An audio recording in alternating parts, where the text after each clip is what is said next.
പക്ഷേ ആശ്രമത്തിൻ്റെ ഒഫീഷ്യൽ സപ്പോർട്ടൊന്നും ഇല്ലാതെ ഒരു ചെറുപ്പക്കാരൻ വന്ന് ഇങ്ങനെയൊക്കെ സംസാരിക്കുമ്പോൾ പലപ്പോഴും അതൊരു പരിഹാസ്യമാവാറുണ്ട്. പല ആൾക്കാരും അതിനെ തെറ്റിദ്ധരിക്കാറുണ്ട്. ഈ വീഡിയോ ഇവിടെ ബാൻ ചെയ്യപ്പെട്ടതാണോ എന്ന് വരെ ചിന്തിക്കുന്ന ആൾക്കാർ ഇവിടെ ഉണ്ട്. പക്ഷേ അതേസമയം ഒരുപാട് പേര് വന്ന് എന്താ വീഡിയോ ഇടാത്തത് എന്ന് ചോദിക്കുമ്പോൾ അത് നമുക്കൊരു സന്തോഷം നൽകുന്ന ഒരു കാര്യമാണ്. നമ്മൾ ഈ തെറ്റിദ്ധാരണ പരത്തുന്ന, സംശയങ്ങൾ പരത്തുന്ന കാര്യങ്ങൾ ആശ്രമ സ്വഭാവത്തിൻ്റെ അകത്തു നിന്ന് തന്നെ പലരും ഇങ്ങനെ പറഞ്ഞ്, അതും ഉയർന്ന സ്ഥാനത്തൊക്കെ ഇരിക്കുന്നവർ ഇങ്ങനെ പറഞ്ഞ് പ്രചരിപ്പിക്കുമ്പോൾ ചുറ്റുവട്ടത്തുള്ളവരുടെ, ഇപ്പോൾ സന്യാസ സ്വഭാവത്തിലുള്ളവരും ഇങ്ങനെയുള്ളവരൊക്കെ ഇങ്ങനെ പറഞ്ഞ് മറ്റുള്ളവരുടെ, ഇപ്പോൾ ഫോണും മറ്റു കാര്യങ്ങളൊക്കെ ഉള്ളപ്പോൾ ഇപ്പോൾ ശിഷ്യപൂജയുടെ ഗുരുസ്ഥാനത്തേക്കുള്ള ഒരു പരിണാമം, അതിനുശേഷം വന്നിരിക്കുന്ന ഭരണ സംവിധാനങ്ങൾ, അതിൽ തന്നെ പലർക്കും ഞാൻ നോക്കുമ്പോൾ ഒരു വ്യക്തിയുടെ പ്രവർത്തനത്തോടാണ് എതിർപ്പ്. അപ്പോൾ ഒരു വ്യക്തിയുടെ കേന്ദ്ര സ്ഥാനത്ത് നിൽക്കുന്ന വ്യക്തിയോടൊക്കെ പലരും ഇങ്ങനെ ഒരു എതിർപ്പ് കാണിക്കുന്നത്, ഈ തലപ്പത്തിരിക്കുമ്പോൾ നമ്മളെല്ലാ കുറ്റങ്ങളും കൂടെ ഏറ്റെടുക്കേണ്ട ഒരു സാഹചര്യമുണ്ട്. നമ്മൾ ഏത് സ്ഥാനത്തായാലും തലപ്പത്തിരിക്കും. പക്ഷേ അതിൽ ശരിയുണ്ടോ തെറ്റുണ്ടോ, അല്ലെങ്കിൽ എവിടെ തെറ്റി, അല്ലെങ്കിൽ എന്താണ് അതിൻ്റെ പ്രവർത്തന രംഗത്തുണ്ടായ അപാകത എന്നെല്ലാം ഈ തലപ്പത്തിരിക്കുന്നവർക്ക് മനസ്സിലാക്കാനുള്ള ഒരു സ്ത്രീകളുടെയൊക്കെ സുരക്ഷ ഞാനൊക്കെ ശ്രദ്ധിച്ചു. ഞാനൊക്കെ വളരെ സംശയാസ്പദമായിട്ടാണ് അന്നത്തെ കാലത്ത്, കാര്യം ഇത് എൻ്റെ അമ്മയ്ക്ക് തോന്നിയ ഒരു ഹാലൂസിനേഷൻ ആണോ, ഈ ആശ്രമത്തിൽ പോകുന്ന അമ്മയുടെ ഒരു അന്ധവിശ്വാസമാണോ എന്ന് പരിശോധിക്കാനായിട്ട് ഞാൻ എല്ലാ കാര്യങ്ങളും ഇങ്ങനെ ശ്രദ്ധിക്കുമായിരുന്നു ചെറുപ്പത്തിൽ. ഇവിടെ സ്ത്രീകൾക്ക് വരാൻ സ്വാതന്ത്ര്യമുണ്ടോ, അല്ലെങ്കിൽ സ്ത്രീകൾക്ക് സുരക്ഷയുണ്ടോ, ഇവിടുത്തെ കാര്യങ്ങൾ എങ്ങനെയാണ്. അപ്പോൾ ഇന്നത്തെ കാലത്ത് കുറച്ച് കണ്ണി പൊടിയിടേണ്ട ആവശ്യമുണ്ട്. മനുഷ്യരെല്ലാവരും കണ്ണി പൊടിയിട്ട് നടക്കുകയാണ്. അപ്പം നമ്മളിനി കണ്ണി പൊടിയിടാനെങ്കിലും ഇങ്ങനെയൊക്കെ കുറച്ച് കാര്യങ്ങൾ. അപ്പോൾ അത് ക്യാമറയും മൈക്കും ഒന്നും ഇല്ലാതെ, ഇപ്പോൾ ചില വ്യക്തികൾക്ക് ക്യാമറയും മൈക്കും വന്നാൽ മാത്രമേ ഊർജ്ജമുള്ളൂ. ഇപ്പോൾ സാത്വിക ജന്യാവട്ടെ, അമല ജന്യാവട്ടെ, വിനായക സാറാവട്ടെ, അല്ലെങ്കിൽ സൽപ്രഭ സ്വാമി ആവട്ടെ, സത്യപ്രകാശ് സ്വാമി ആവട്ടെ, അങ്ങനെ ഗുരുവിൻ്റെ കൂടെ നിന്നിരുന്ന എല്ലാ സന്യാസ സ്വഭാവത്തിലുള്ള ശിഷ്യന്മാരെയും ഗുരു വഴക്ക് പറഞ്ഞിരുന്നു. ശിഷ്യപൂജയെ ഉൾപ്പെടെ എല്ലാവരെയും ഗുരു ശിഷ്യ ബന്ധത്തിൽ വരുമ്പോൾ ഗുരു വഴക്ക് പറയുന്നതും തിരുത്തുന്നതും, ഓരോ കാര്യങ്ങളിലും നമ്മൾ ഇപ്പോൾ രഞ്ജമ്മാമനെ ആവട്ടെ, ഒരു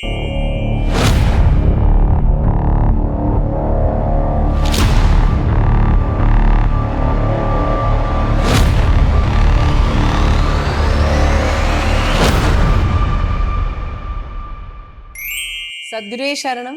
എല്ലാവർക്കും ലൈഫ് ഡിവൈൻ്റെ പുതിയ എപ്പിസോഡിലേക്ക് സ്വാഗതം.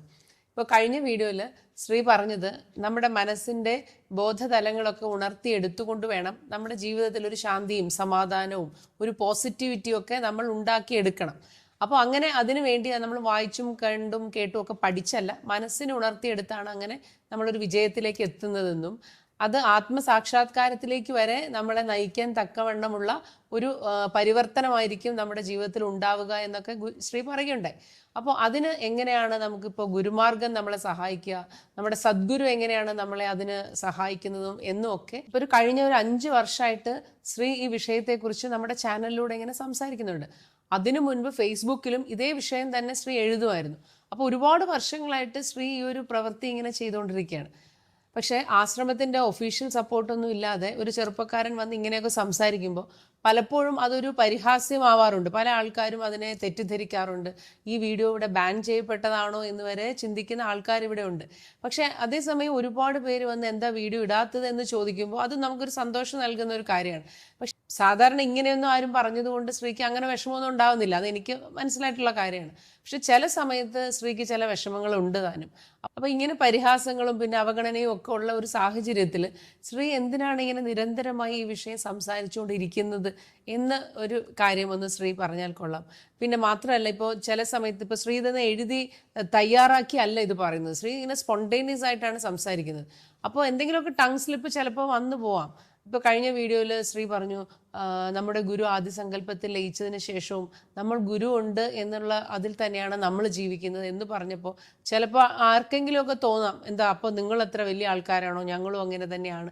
അപ്പോൾ അങ്ങനെ ഒരു ചിന്ത വരുമ്പം ശ്രീയെ സംബന്ധിച്ച് പറയുകയാണെങ്കിൽ ശ്രീ ഓൾ ഇൻക്ലൂസീവ് ആയിട്ടാണ് അത് പറയുന്നത്. പക്ഷേ പറയുമ്പോൾ ചില വാക്കുകൾ നമ്മൾ ഉപയോഗിക്കണമല്ലോ. അപ്പോൾ അങ്ങനെയുള്ള കാര്യങ്ങൾ, അപ്പം നമുക്ക് എന്തായാലും ഇങ്ങനെ പോസിറ്റീവായിട്ട് ഗുരുമാർഗം ഉപയോഗിച്ച്, അല്ലെങ്കിൽ നമ്മുടെ സദ്ഗുരുവിനെ നമുക്ക് എങ്ങനെ നമ്മുടെ ജീവിതത്തിൽ സദ്ഗുരുവിലൂടെ നമുക്ക് എങ്ങനെ ഗുരുവിൽ എത്തിച്ചേരാമെന്നുള്ള ആ ഒരു വലിയൊരു കാര്യമുണ്ടല്ലോ. നമ്മുടെ ജീവിതത്തിന് വിജയവും സക്സസ്സും ഒക്കെ വേണം, എന്നാലല്ലേ ജീവിതത്തിനൊരു അർത്ഥമുള്ളൂ. അപ്പോൾ അങ്ങനെ എങ്ങനെ സന്തോഷപ്രദമായ ഒരു ജീവിതം ശാന്തിയും സമാധാനത്തിലൂടെയും നമ്മുടെ ജീവിതത്തിൻ്റെ അല്ലെങ്കിൽ ജീവൻ്റെ ആത്മസാക്ഷാത്കാരത്തിലേക്ക് വരെ നമ്മളെ നയിക്കുന്ന രീതിയിൽ നമ്മുടെ ഗുരുമാർഗത്തെയും നമ്മുടെ സദ്ഗുരുവിനെയും നമുക്ക് എങ്ങനെ പ്രയോജനപ്പെടുത്താം എന്നുള്ള കാര്യങ്ങളെക്കുറിച്ച് നമുക്ക് എന്തായാലും സംസാരിക്കാം. അപ്പോൾ ഞാൻ ഈ പറഞ്ഞ കാര്യങ്ങൾ ശ്രീ ഒന്ന് വിശദീകരിച്ചാൽ കൊള്ളാം. സദ്ഗുരുവേ ശരണം. ആദ്യമായിട്ട് ഈ ചാനലിൽ സംസാരിക്കുന്ന കാര്യങ്ങളെല്ലാം തികച്ചും വ്യക്തിപരമായ അഭിപ്രായങ്ങൾ മാത്രമാണ്. ഇതൊരു വ്യക്തി സംസാരിക്കുന്ന അദ്ദേഹത്തിൻ്റെ അഭിപ്രായമാണ്. അതിനകത്ത് ചിലപ്പോൾ ശരിയുണ്ടാകാം, തെറ്റുണ്ടാകാം. അപ്പോൾ ഈ സംസാരങ്ങളുടെ ഉദ്ദേശം എന്ന് പറയുമ്പോൾ നമ്മളെ ചിന്തിപ്പിക്കാൻ വേണ്ടിയാണ്. കുറച്ചുകൂടെ നമ്മൾ മനസ്സിലാക്കിയതും അറിഞ്ഞതുമായിട്ടൊക്കെയുള്ള കാര്യങ്ങൾ നമുക്ക് ഒരുമിച്ച് ഒരു വ്യക്തിയുടെ ചിന്തയെ ഉപയോഗപ്പെടുത്തിക്കൊണ്ട് നമുക്ക് എല്ലാവർക്കും ഒരുമിച്ച് അതിനെക്കുറിച്ച് കൂടുതൽ സീരിയസ് ആയിട്ട് ചിന്തിക്കാമെന്നുള്ള അർത്ഥത്തിൽ തികച്ചും വ്യക്തിപരമായിട്ടുള്ള അഭിപ്രായങ്ങളാണ്. ഒരു വ്യക്തിയുടെ അല്ലെങ്കിൽ രണ്ട് വ്യക്തികളുടെ ചാനലാണ്. അപ്പോൾ ഇതിന് ആശ്രമത്തിൻ്റെ ഒരു ഒഫീഷ്യൽ ഗ്രൂപ്പുമായിട്ടൊന്നും ഒരു രീതിയിലുള്ള ബന്ധവുമില്ല. അവരുമായിട്ടൊന്നും ഡിസ്കസ് ചെയ്തിട്ടോ അല്ലെങ്കിൽ മറ്റ് രീതിയിലുള്ള കാര്യങ്ങളല്ല. അങ്ങനെ ഒഫീഷ്യൽ ഗ്രൂപ്പിന് ഇതുമായിട്ട് ബന്ധപ്പെടാൻ പാടുമില്ല. കാരണം എന്താണെന്ന് വെച്ചാൽ ഇപ്പോൾ ഒഫീഷ്യൽ ആശ്രമ സ്വഭാവം ചിന്തിക്കുമ്പോൾ അത് വളരെ തികച്ചും നമ്മുടെ സമൂഹത്തിൻ്റെ സാംസ്കാരിക, രാഷ്ട്രീയ, ധാർമ്മിക നീതിബോധത്തിൻ്റെ എല്ലാ തലങ്ങളെയും റെസ്പെക്റ്റ് ചെയ്തുകൊണ്ട് വളരെ ധാർമ്മികമായിട്ട് പ്രവർത്തിക്കുന്ന ഒരു സംഘടനകളും സ്ഥാപനങ്ങളും സന്യാസിമാരും ഗൃഹസ്ഥാശ്രമികളും ഒക്കെ ചേർന്നിട്ടുള്ള ഒരു ഒഫീഷ്യൽ ഗ്രൂപ്പ് എന്ന് പറയുമ്പോൾ അതിൻ്റെ റെസ്പോൺസിബിലിറ്റി, അതിൻ്റെ ഒരു നിലവാരവും അതിൻ്റെ പ്രകൃതങ്ങളും പ്രവർത്തനങ്ങളും ഒക്കെ വളരെ വ്യത്യസ്തമാണ്. അത് ഒരു വ്യക്തിയുമായിട്ട് ഒരിക്കലും കൊളാബറേറ്റ് ചെയ്യാൻ പറ്റില്ല. അതുകൊണ്ട് എനിക്കതിനകത്തൊരു പരാതിയില്ല. ഈ നമ്മൾ കാണുന്ന ചില വ്യക്തികൾ ഇപ്പോൾ അങ്ങനെ ഒരു ഒഫീഷ്യൽ ഗ്രൂപ്പുമായിട്ട് നേരിട്ട് ബന്ധമില്ല എന്ന് കരുതി ഒരിക്കലും ഇത് ബാൻ ചെയ്യപ്പെട്ടാണ് അല്ലെങ്കിൽ കുപ്രചരണമാണ് അല്ലെങ്കിൽ തെറ്റിദ്ധരിപ്പിക്കപ്പെടുന്ന ന്യൂസ് അങ്ങനെ കരുതരുതെന്ന് മാത്രമേ ഉള്ളൂ. അങ്ങനെ കരുതുമ്പോഴാണ് ചിലപ്പോൾ ചിലരങ്ങനെ പറയുമ്പോൾ ഞാനത് ചിന്തിച്ചിട്ടുള്ളത്. അല്ലാതെ ഒഫീഷ്യൽ ഗ്രൂപ്പുമായിട്ട് അല്ലെങ്കിൽ ഒഫീഷ്യൽ ഗ്രൂപ്പിന് ഏതെങ്കിലും ഒരു വ്യക്തിയുടെ എന്തെങ്കിലും കാര്യത്തിനെ എടുത്ത് പ്രൊമോട്ട് ചെയ്യാനോ അല്ലെങ്കിൽ അദ്ദേഹത്തിൻ്റെ വ്യക്തിപരമായ അഭിപ്രായങ്ങളുടെ പിറകെ പോകാൻ പറ്റില്ല. അതെപ്പോഴും ഒരു സംഘടനാപരമായ ഒരു കൂട്ടായ വ്യക്തിത്വങ്ങൾ ചേർന്ന് തീരുമാനമെടുത്ത് ഗുരുവിൻ്റെ നിർദ്ദേശപ്രകാരമൊക്കെ പ്രവർത്തിക്കേണ്ട ഒരു മേഖലയാണ്. അപ്പോൾ അതിനെ ഒരിക്കലും ഇതുമായിട്ട് കൂട്ടിക്കൊഴിക്കാൻ പാടില്ല. അതിനെക്കുറിച്ച് ചിന്തിക്കേണ്ട കാര്യമില്ല. ആരും അങ്ങനെ തെറ്റിദ്ധരിക്കരുതെന്നാണ് എനിക്ക് ഓർമ്മിപ്പിക്കാനുള്ളത്. അപ്പം ഞാൻ ചിലപ്പോൾ ആശ്രമത്തിൻ്റെ പേര് പോലും ഉപയോഗിക്കാത്തത് എന്താണെന്ന് വെച്ചാൽ അങ്ങനെ ഉപയോഗിക്കാൻ പാടില്ല. ഏതെങ്കിലും ഒരു ഓർഗനൈസേഷനോ സ്ഥാപനത്തെയോ ഒന്നും നമ്മൾ നമ്മുടെ വ്യക്തിപരമായ കാര്യങ്ങളിൽ വലിച്ചിഴയ്ക്കാൻ പാടില്ല. എന്നാൽ എന്നെപ്പോലൊരു വ്യക്തി, ഒരു ചെറുപ്പക്കാരൻ വന്നിരുന്ന് ഇതുപോലുള്ള ആത്മീയ വിഷയങ്ങളൊക്കെ ആധികാരികമായിട്ട് സംസാരിക്കുമ്പോൾ ഒരു പരിഹാസം ഉണ്ടാകാൻ സാധ്യതയുണ്ട്. ഇപ്പോൾ ചിലരെങ്കിലും വിചാരിക്കും ഇയാൾക്ക് എന്തോ കിളി പോയി, അല്ലെങ്കിൽ ഇയാൾ എന്താ ഇതൊന്നും മനസ്സിലാക്കാതെ സംസാരിക്കുന്നു. അപ്പോൾ ഞാനിത് മനസ്സിലാക്കാത്തതുകൊണ്ടല്ല, അത്തരം കാര്യങ്ങളെയൊക്കെ ഞാൻ അവഗണിക്കുന്നു.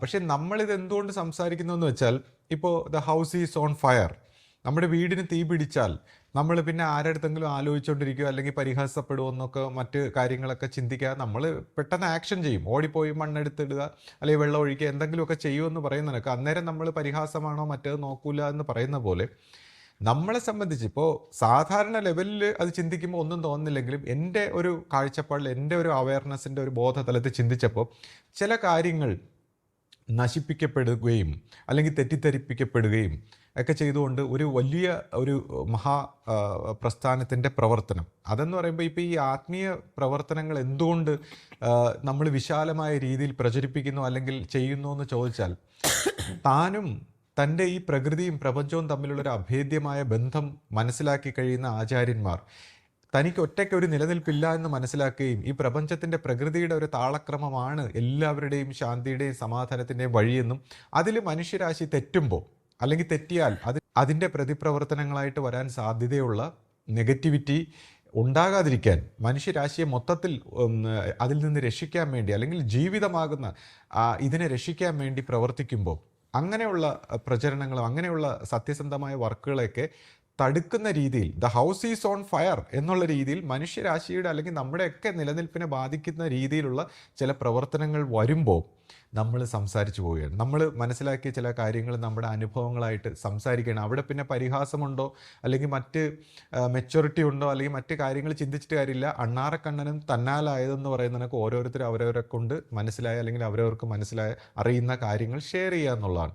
അപ്പോൾ അത് ആ വിഷയം. പിന്നെ പലരും ഇപ്പോൾ ചിന്തിക്കും, ഞാനിപ്പോൾ ആത്മീയതയൊക്കെ പറയുന്നു, എന്നാൽ വളരെ ചിലരൊക്കെ വന്ന് അഭിപ്രായങ്ങളൊക്കെ പറയുമ്പോൾ വളരെ പരുഷമായിട്ട് സംസാരിക്കുന്നു, അല്ലെങ്കിൽ ഈ വിശദീകരിക്കുന്ന ശൈലിയൊക്കെ വളരെ ആധികാരികമായിട്ട് അറഗൻ്റായിട്ടൊക്കെ സംസാരിക്കുന്നു എന്നൊക്കെ ചിലർ എന്നോട് പരാതി പറയാറുണ്ട്. അപ്പോൾ ഞാൻ ഇന്നും ഇന്നലെയും കേട്ട് തുടങ്ങിയതല്ല. ഇത് വർഷങ്ങളായിട്ട് ഫേസ്ബുക്കിൽ തൊട്ട് എന്നോട് സംസാരിക്കാൻ വരുന്നവരിൽ നിന്ന് ഞാൻ അഭിമുഖീകരിക്കുന്ന ഒരു പ്രശ്നമാണ്. അതെന്തുകൊണ്ടെന്ന് വെച്ചാൽ ഇപ്പം ഞാൻ ഭൗതികനായിട്ടുള്ളൊരു വ്യക്തിയോ ആത്മീയനായിട്ടുള്ളൊരു വ്യക്തിയോ അല്ല. ഇപ്പോൾ ഒരു സന്യാസ സ്വഭാവത്തിൽ ഒരു ആത്മീയനായിട്ടുള്ളൊരു വ്യക്തിയാണെങ്കിൽ ആൾക്കാർക്ക് പൊതുവേ ഒരു റെസ്പെക്റ്റ് ഉണ്ടാവും. സംസാരിക്കുമ്പോൾ അദ്ദേഹത്തിനെ ഒന്ന് മാനിക്കണം, റെസ്പെക്റ്റ് ഉണ്ടാവും. അല്ലെങ്കിൽ ഭൗതികമായിട്ട് സക്സസ്ഫുൾ ആയിട്ടുള്ള ഒരു വ്യക്തിയാണെങ്കിലും ആൾക്കാർ ഒരു മാന്യതയോടെ സംസാരിക്കും. അപ്പോൾ എന്നോട് വന്ന ആത്മീയ വിഷയങ്ങൾ സംസാരിക്കുമ്പോൾ ഒരു മാന്യതയില്ലാതെ, റെസ്പെക്റ്റ് ഇല്ലാതെ നമ്മളെ പഠിപ്പിക്കാനാണ് ഈ വന്ന് സംസാരിക്കുന്നത്. അപ്പം നമുക്ക് പഠിക്കാൻ വിഷമം ഉണ്ടായിട്ടില്ല. നമ്മൾ ഓരോ ഉറുമ്പിൽ നിന്ന് പോലും പഠിക്കണമെന്നുള്ള ചിന്താഗതിയുള്ള ഒരു വ്യക്തിയാണ്. പക്ഷേ നമ്മളെ പഠിപ്പിക്കാൻ ശ്രമിക്കുന്ന ആളിന് അവരിൽ നിന്നും ചിലപ്പോൾ നമുക്ക് പഠിക്കാൻ കാണില്ല. ഒരാൾ നമ്മളെ പഠിപ്പിക്കാൻ ശ്രമിക്കുമ്പോൾ അത് അയാൾക്കാണ് പഠിക്കാനുള്ളത് അതിനകത്തും. കാര്യം അയാളുടെ തെറ്റിദ്ധാരണയാണ് നമ്മളെ പഠിപ്പിക്കാൻ ശ്രമിക്കുന്നത്. അപ്പോൾ അങ്ങനെ വരുമ്പോഴാണ് ആ ഒരു സ്വഭാവത്തിലാണ് നമ്മളിങ്ങനെ കുറച്ച് അറഗൻ്റായിട്ട് സംസാരിക്കുന്നത്. അതെന്തുകൊണ്ടെന്ന് വെച്ചാൽ ഇപ്പോൾ എനിക്ക് സ്നേഹപരമായിട്ട് പിടിച്ച് നിർത്തിക്കൂടെ എന്ന് പലരും ചോദിക്കും. അവരെയും കൂടെ അടുപ്പിച്ച് നിർത്തി തിരുത്തി എടുത്തൂടെ. ഇപ്പോൾ ഒരു സന്യാസിക്ക് ഈ പറയുന്ന പോലെ ഈ വിഷയം മനസ്സിലാവില്ല. കാര്യം അദ്ദേഹത്തിനോടും അത്തരത്തിലുള്ളവരടുത്ത് വളരെ ബഹുമാനമായിട്ട് എല്ലാവരും സംസാരിക്കുക. അതുകൊണ്ട് അവർക്കത് മനസ്സിലാവില്ല. അവർക്ക് സ്നേഹമായിട്ട് പിടിച്ച് നിർത്താനുള്ള സാഹചര്യമുണ്ട്. ഞാനൊരു കുടുംബജീവിയായിട്ട് നിൽക്കുമ്പോൾ എനിക്ക് എല്ലാവരെയും പിടിച്ച് നിർത്തി എൻ്റെ കൂടെ കൊണ്ടുപോകാനുള്ളൊരു സാഹചര്യമല്ല. ഞാനിപ്പോൾ ഒരു സന്യാസിയെ പോലെ നടക്കുന്നൊരു വ്യക്തിയല്ലല്ലോ. അപ്പം ഞാനും പണ്ട് ഈ സന്യാസ സ്വഭാവത്തിലൊക്കെ ആരെങ്കിലും കാണുമ്പോൾ, ഇപ്പോൾ നോർത്ത് ഇന്ത്യയിൽ നിന്നൊക്കെ വരുന്ന സന്യാസിയെ കാണുമ്പോൾ ഞാൻ ഇങ്ങനെ ഓടിച്ചെല്ലും. വല്ല യോഗികളും മഹായോഗികളും ആയിരിക്കും, അല്ലെങ്കിൽ തമിഴ്നാട്ടിലൊക്കെ ആരെങ്കിലും വരുമ്പോൾ ഞാൻ വലിയ സിദ്ധന്മാരായിരിക്കും എന്നൊക്കെ പറഞ്ഞ് ഓടിച്ചെല്ലും.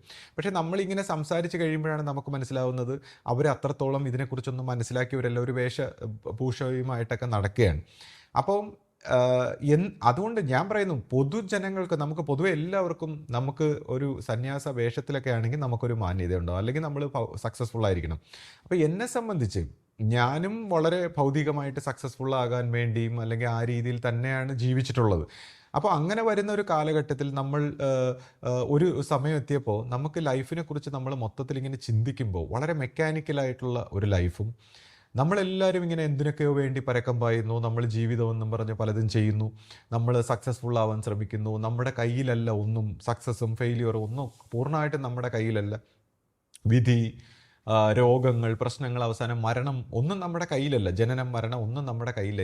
എന്തിനോ വേണ്ടിയൊക്കെ ജീവിക്കുന്ന പോലെ. അപ്പോൾ നമുക്ക് ഒരു മീനിങ്ലെസ് ആയി തോന്നും. ലൈഫ് മൊത്തത്തിൽ എന്തോ ഒരു മീനിങ്ലെസ്. അപ്പം പിന്നെ എന്താണ് ലൈഫിൻ്റെ ഒരു ഉദ്ദേശം എന്നൊക്കെ പറഞ്ഞ് നമ്മൾ ആധ്യാത്മികമായിട്ടൊക്കെയുള്ള കാര്യങ്ങളിലേക്ക് അന്വേഷിക്കുമ്പോഴാണ് ഗുരുക്കന്മാരിലൂടെയൊക്കെ നമുക്ക് കുറച്ചുകൂടെ ഡീപ്പായിട്ടുള്ള കാര്യങ്ങൾ, അപ്പോൾ വളരെ സയൻറ്റിഫിക്കായിട്ട് ജീവിച്ചിട്ടുള്ള നമ്മൾ ആത്മീയമായിട്ടുള്ള ചില അന്വേഷണങ്ങൾ.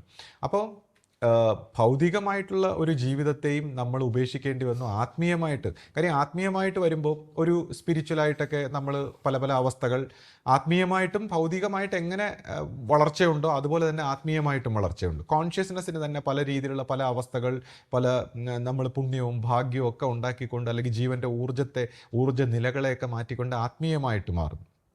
അപ്പോൾ അതും നമുക്ക് മനസ്സിന് ശാന്തി നൽകുന്നത്. ഇപ്പോൾ ഓരോ വ്യക്തികളുടെ മാനസികാവസ്ഥയ്ക്ക് അനുസരിച്ചാണ്. കാര്യം ഓരോരുത്തർക്കും ഓരോ കാര്യങ്ങളിലാണ് ശാന്തി. അപ്പോൾ നമുക്ക് ആത്മീയമായ ഒരു ആ രീതിയിലും ശാന്തി കിട്ടുന്നില്ല. കാരണം നമ്മൾ അതിലും ജീവിച്ചു നോക്കി. അപ്പോൾ പിന്നെ നമുക്കെന്താണ്, നമുക്ക് സത്യം എന്ന് പറയുന്ന ആ യഥാർത്ഥത്തിലുള്ള ജീവൻ്റെ അല്ലെങ്കിൽ പ്രകൃതിയുടെ ഒരു സത്യം. കാര്യം നമുക്ക് അതുമാത്രമേ നമുക്കൊരു അപ്പോൾ അത് മാത്രം എന്ന് പറയുമ്പോൾ സത്യം എന്താണ്. അപ്പോൾ അവിടെയാണ് നമ്മളൊരു സദ്ഗുരു, ഇപ്പോൾ എന്നെ സംബന്ധിച്ച് അഭിവന്ദ്യ ശിഷ്യഭൂത ഗുരുവിൻ്റെ അടുത്ത് വരുമ്പോഴാണ് നമുക്ക് സദ്ഗുരുവായിട്ട്. കാരണം അതിനു മുമ്പ് ഗുരുവിൻ്റെ അടുത്ത് വരുമ്പോൾ നമ്മൾ ഈ ഭൗതികനായിട്ടുള്ള ഒരു രംഗത്ത് ചിന്തിക്കുന്ന ഒരു വളരെ സയൻറ്റിഫിക് ആയിട്ടുള്ള ഒരു വ്യക്തിത്വമായിരുന്നു. അപ്പോൾ അഭിവന്ദ്യ ശിഷ്യഭൂത, അപ്പോൾ എൻ്റെ ഈ വെപ്രാളവും എൻ്റെ ഈ വിഷമങ്ങളും എൻ്റെ ഈ ഒരവസ്ഥ കണ്ടിട്ട് ശിഷ്യഭൂത ഗുരു നമുക്ക് ആ കാലഘട്ടത്തിൽ നമുക്കിങ്ങനെ ഒരു അനുഭവം പകർന്നു തരികയുണ്ടായി. അതായത് കാരണം നമുക്ക് അതിൽ ശ്വാസം കിട്ടാത്ത പോലത്തെ ഒരു അവസ്ഥയാണ്. കാരണം ഇങ്ങനെ ഒരു അനുഭവം, ഇങ്ങനെ ഒരു തെളിച്ചം അല്ലെങ്കിൽ കാരണം അങ്ങനെ ഒരു അനുഭവം വന്നു കഴിയുമ്പോൾ ഈ ജീവിതത്തിനൊരു അർത്ഥം ഉണ്ടായി. നമ്മൾ ഈ തലത്തിൽ ഒരു മീനിങ്ലെസ് ആയിട്ട് തോന്നുന്ന എല്ലാത്തിനും മീനിങ് ഉണ്ടായി. നമ്മുടെ ഈ ആകാശത്തിനും, നമ്മുടെ ഈ മരങ്ങൾക്കും, നമ്മുടെ ഈ കാറ്റിനും, നമ്മുടെ ജീവിതത്തിലെ ഓരോ ചലനങ്ങൾക്കും, ഓരോ കാര്യങ്ങൾക്കും അർത്ഥമുണ്ടായി. ഇങ്ങനെ ഒരു ഡിവൈനായിട്ടുള്ള ഒരു തലമുണ്ട് എന്ന് വരുമ്പോൾ അതിന് എല്ലാത്തിനും അർത്ഥമുണ്ടായി, അല്ലെങ്കിൽ എല്ലാം അർത്ഥശൂന്യമായി പോകുന്നു. അപ്പോൾ അങ്ങനെ ഒരു അനുഭവം, അപ്പോൾ അങ്ങനെ ഒരു അനുഭവത്തിലൂടെ ഗുരു നമുക്ക് പകർന്നു തന്നു, നമുക്കത് അനുഭവപ്പെടുത്തി തന്നു. അപ്പോൾ അതുകൊണ്ടാണ് നമ്മൾ ആ ഗുരുവിനെ നമ്മൾ വളരെ മഹിമയോടെ സദ്ഗുരുവായിട്ട് കാണുന്ന ആ സാന്നിധ്യത്തെ. അപ്പോൾ പലരും എൻ്റെ അടുത്ത് ഇപ്പോൾ ഈ സത്യം എന്നൊക്കെ പറയുമ്പോൾ എൻ്റെ അടുത്തൊരു വളരെ ശാസ്ത്രീയമായിട്ടൊക്കെ വിശദീകരണം കൊടുക്കുന്ന ഒരു സുഹൃത്ത് എൻ്റെ അടുത്ത് വന്ന് ചോദിച്ചു, ഈ സത്യം ഇതെന്താ പറഞ്ഞു തരാത്തത്, ഈ സയൻറ്റിഫിക് ആയിട്ടൊക്കെ ഇത് എക്സ്പ്ലെയിൻ ചെയ്യട്ടെ, ആൾക്കാർക്ക് പറഞ്ഞു കൊടുക്കട്ടെ. അപ്പം ഞാൻ പറഞ്ഞു, എല്ലാ കാര്യങ്ങളും അങ്ങനെ പറഞ്ഞു കൊടുക്കാൻ പറ്റില്ല, അത് ഗുരു തന്നെ പറഞ്ഞിട്ടില്ല, അങ്ങനെ പറയാൻ പാടില്ല.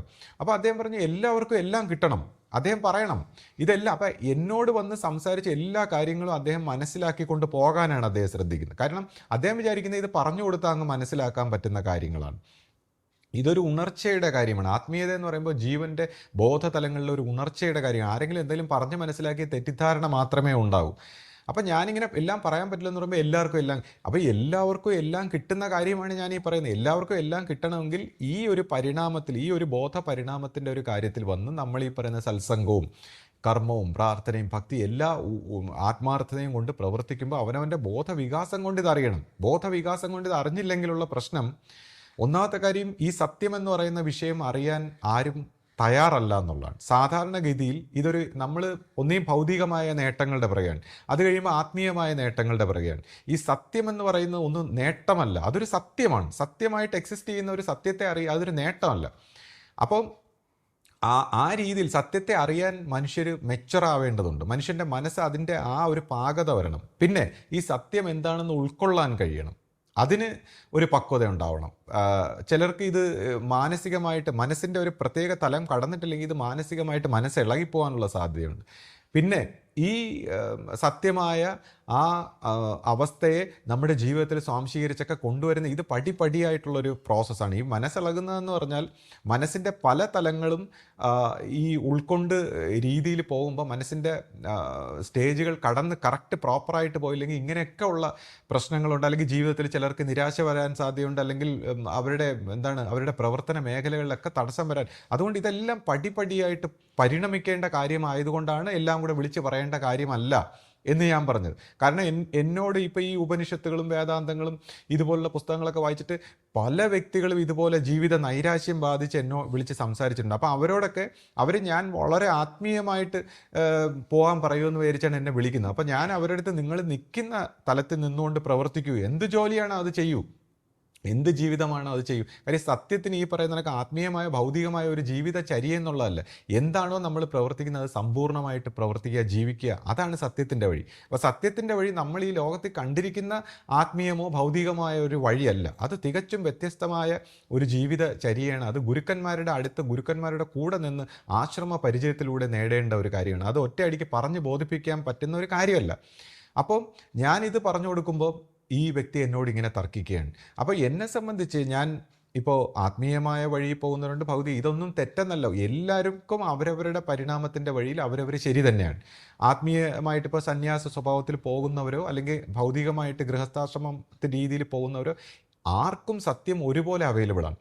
ഓരോരുത്തരുടെ ഇഷ്ടത്തിനനുസരിച്ച് ഓരോ രീതിയിൽ ഓരോരുത്തർ ജീവിക്കുന്നു. എന്നാൽ സത്യത്തിൻ്റെ വഴി തികച്ചും വ്യത്യസ്തവുമാണ് എന്ന് നമ്മൾ ഓരോരുത്തരും മനസ്സിലാക്കിയിരിക്കുക. ഇപ്പം ഈ കാര്യങ്ങൾ പറഞ്ഞു കൊടുത്തൂടെ എന്ന് ചോദിക്കുമ്പോൾ, ഇപ്പോൾ സമാധാനമായിട്ട് പറഞ്ഞു കൊടുത്തൂടെ എന്ന് ചോദിക്കുമ്പോൾ, ഇപ്പോൾ ജിദ്ദു കൃഷ്ണമൂർത്തിയുടെ അടുത്ത് ഒരു UG കൃഷ്ണമൂർത്തി എന്ന് പറഞ്ഞൊരു വ്യക്തി വന്നിട്ടുണ്ടായിരുന്നു. അദ്ദേഹം വളരെ അറഗൻ്റായിട്ട് സംസാരിക്കും. അപ്പോൾ ജിദ്ദു കൃഷ്ണമൂർത്തി വളരെ സൗമ്യനാണ്, സ്നേഹത്തോടെ എത്രയോ കാലങ്ങൾ അദ്ദേഹത്തിനോടൊപ്പം കൂടെ നിർത്തി സംസാരിച്ച് പ്രവർത്തിച്ച് കൊണ്ടുപോയെങ്കിലും ജിദ്ദു കൃഷ്ണമൂർത്തിയെയും പരിഹസിച്ചുകൊണ്ട് അപമാനിച്ചുകൊണ്ട് അദ്ദേഹം ഇങ്ങനെ ധിക്കാരത്തോടെ ജിദ്ദു കൃഷ്ണമൂർത്തിയെ പഠിപ്പിക്കാനും, കാര്യം ജിദ്ദു കൃഷ്ണമൂർത്തിക്ക് അറിഞ്ഞൂടാ എന്നാണ് ഇദ്ദേഹത്തിൻ്റെ ധാരണ. അങ്ങനെയാണ് കൂടെ നിന്നത്. അപ്പോൾ ഇത്തരക്കാർ ഇങ്ങനെ ഈ ബുദ്ധിപരമായിട്ട് സംസാരിക്കാൻ വരുന്ന വ്യക്തികൾ നമ്മളെ പഠിപ്പിക്കാൻ വേണ്ടിയാണ് വരുന്നത്. അപ്പോൾ ജിദ്ദു കൃഷ്ണമൂർത്തിയുടെ ആറ്റിറ്റ്യൂഡ് അവിടെ ശരിയാവില്ല. അപ്പോൾ ഇദ്ദേഹം രമണ മഹർഷിയുടെ അടുത്ത് പോയി. രമണ മഹർഷിയുടെ അടുത്ത് പോയപ്പോൾ രമണ മഹർഷിയെ പോലുള്ള സത്യത്തിൽ രമണ മഹർഷി വളരെ സൗമ്യനായ വ്യക്തിയാണ്. പക്ഷേ ഇദ്ദേഹത്തിനോട് രമണ മഹർഷി വളരെ അറഗൻ്റായിട്ട് മറുപടി പറഞ്ഞു. അതായത് ഇദ്ദേഹം ചോദിച്ചു, അതിങ്ങ് പകർന്നു തരാൻ പറ്റുമോ, ആ ദൈവികമായ സത്യമായ ആ കാര്യം എന്താണ്, അങ്ങേക്ക് ഇങ്ങ് പകർന്നു തരാൻ പറ്റുമോ? അപ്പോൾ രമണ മഹർഷി ചോദിച്ചു, ഞാൻ പകർന്നു തന്നാൽ നീ സ്വീകരിക്കാൻ നിനക്ക് പ്രാപ്തിയുണ്ടോ?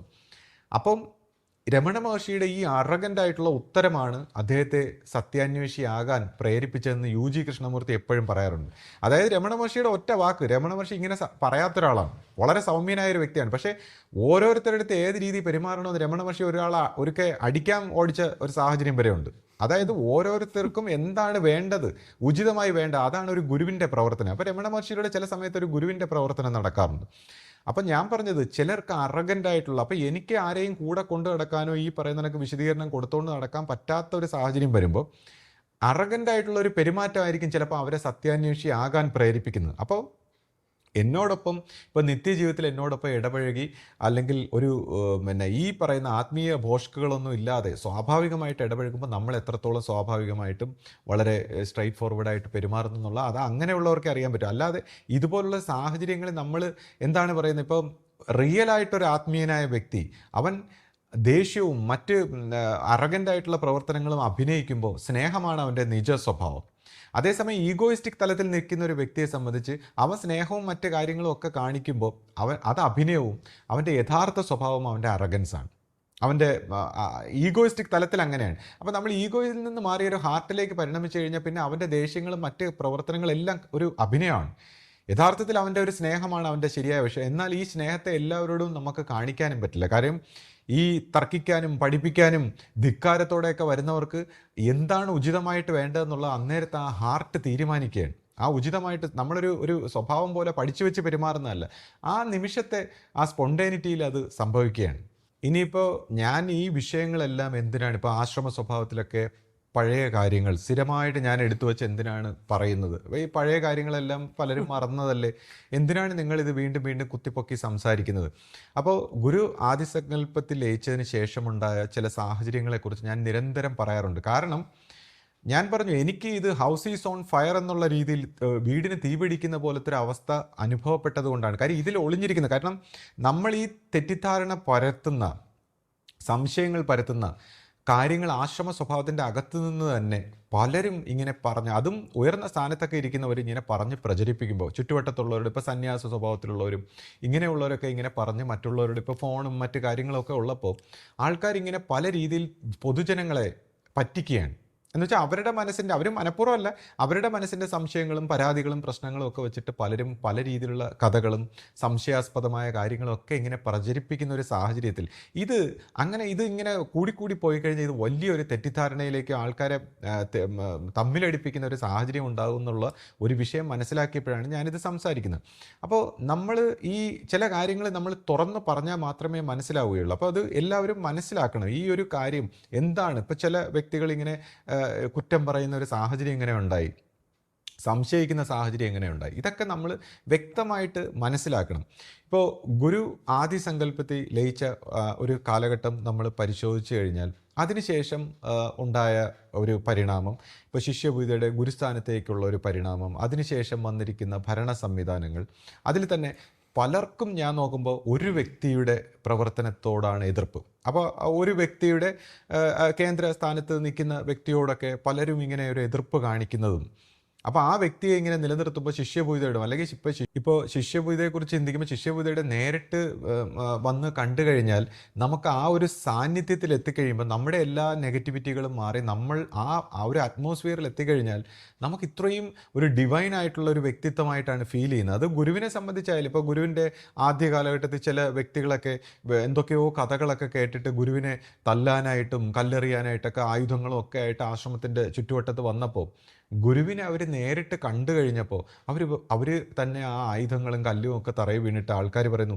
ഇത്രയും ഡിവൈനായിട്ടുള്ള നിഷ്കളങ്കമായിട്ടുള്ള ഒരു രൂപത്തിൻ്റെ ഈ വ്യക്തിത്വത്തിന് ഒരു തെറ്റോ ഒരു കാര്യമോ ചെയ്യാൻ കഴിയില്ല എന്ന് അവർ പറയുന്നുണ്ട്. അപ്പോൾ അവരുടെ മനസ്സിലുള്ള ധാരണ വെച്ചിട്ടാണ് അവരിങ്ങനെയൊക്കെ ആൾക്കാർ തെറ്റായിട്ടുള്ള കാര്യങ്ങൾ പറയുന്നത്. അതുപോലെ തന്നെ ഇപ്പോൾ ശിഷ്യഭൂതയുടെ, അഭിവന്ദ്യ ശിഷ്യഭൂതയുടെ നേരിട്ട് കണ്ടു കഴിഞ്ഞാൽ ഈ പറയുന്ന ആർക്കും ഒരു കുറ്റവും പറയാൻ പറ്റാത്ത ഒരു സ്വഭാവവും സ്നേഹവും ആ ഒരു സാന്നിധ്യമാണ്, അങ്ങനെയുള്ളൊരു സാന്നിധ്യമാണ്. അപ്പോൾ ഇത് കാണാത്ത, അല്ലെങ്കിൽ മാറി നിന്നുകൊണ്ടാണ് പലരും അവരവരുടെ ഭാവനയിൽ കണ്ടുകൊണ്ടാണ് പലരും ഇങ്ങനെ കുറ്റങ്ങളും ആരോപണങ്ങളും ഒക്കെ ഉന്നയിക്കുന്നത്. അപ്പോൾ അതിൽ തന്നെ ഞാൻ ഒരു വ്യക്തിയെക്കുറിച്ച് പറയുന്നു. അപ്പോൾ ഈ ഒരു വ്യക്തിയെക്കുറിച്ച് പറയുമ്പോൾ നമ്മൾ പണ്ടേ രാഷ്ട്രീയത്തിലൊക്കെ ശ്രദ്ധിച്ചു കഴിഞ്ഞാൽ എന്ത് കാര്യം പറയുമ്പോഴും മുഖ്യമന്ത്രി രാജിവെക്കുക, എന്ത് കാര്യം വന്നാലും നമ്മളിപ്പോൾ മാർക്സിസ്റ്റ് പാർട്ടിയൊക്കെ ആണെങ്കിൽ അന്നത്തെ കാലത്ത് ഉമ്മൻചാണ്ടി സർക്കാരിൽ എപ്പോഴും പറയും ഉമ്മൻചാണ്ടി മുഖ്യമന്ത്രി രാജിവെക്കുക, എന്ത് വന്നാലും ഉമ്മൻചാണ്ടി രാജിവെക്കുക.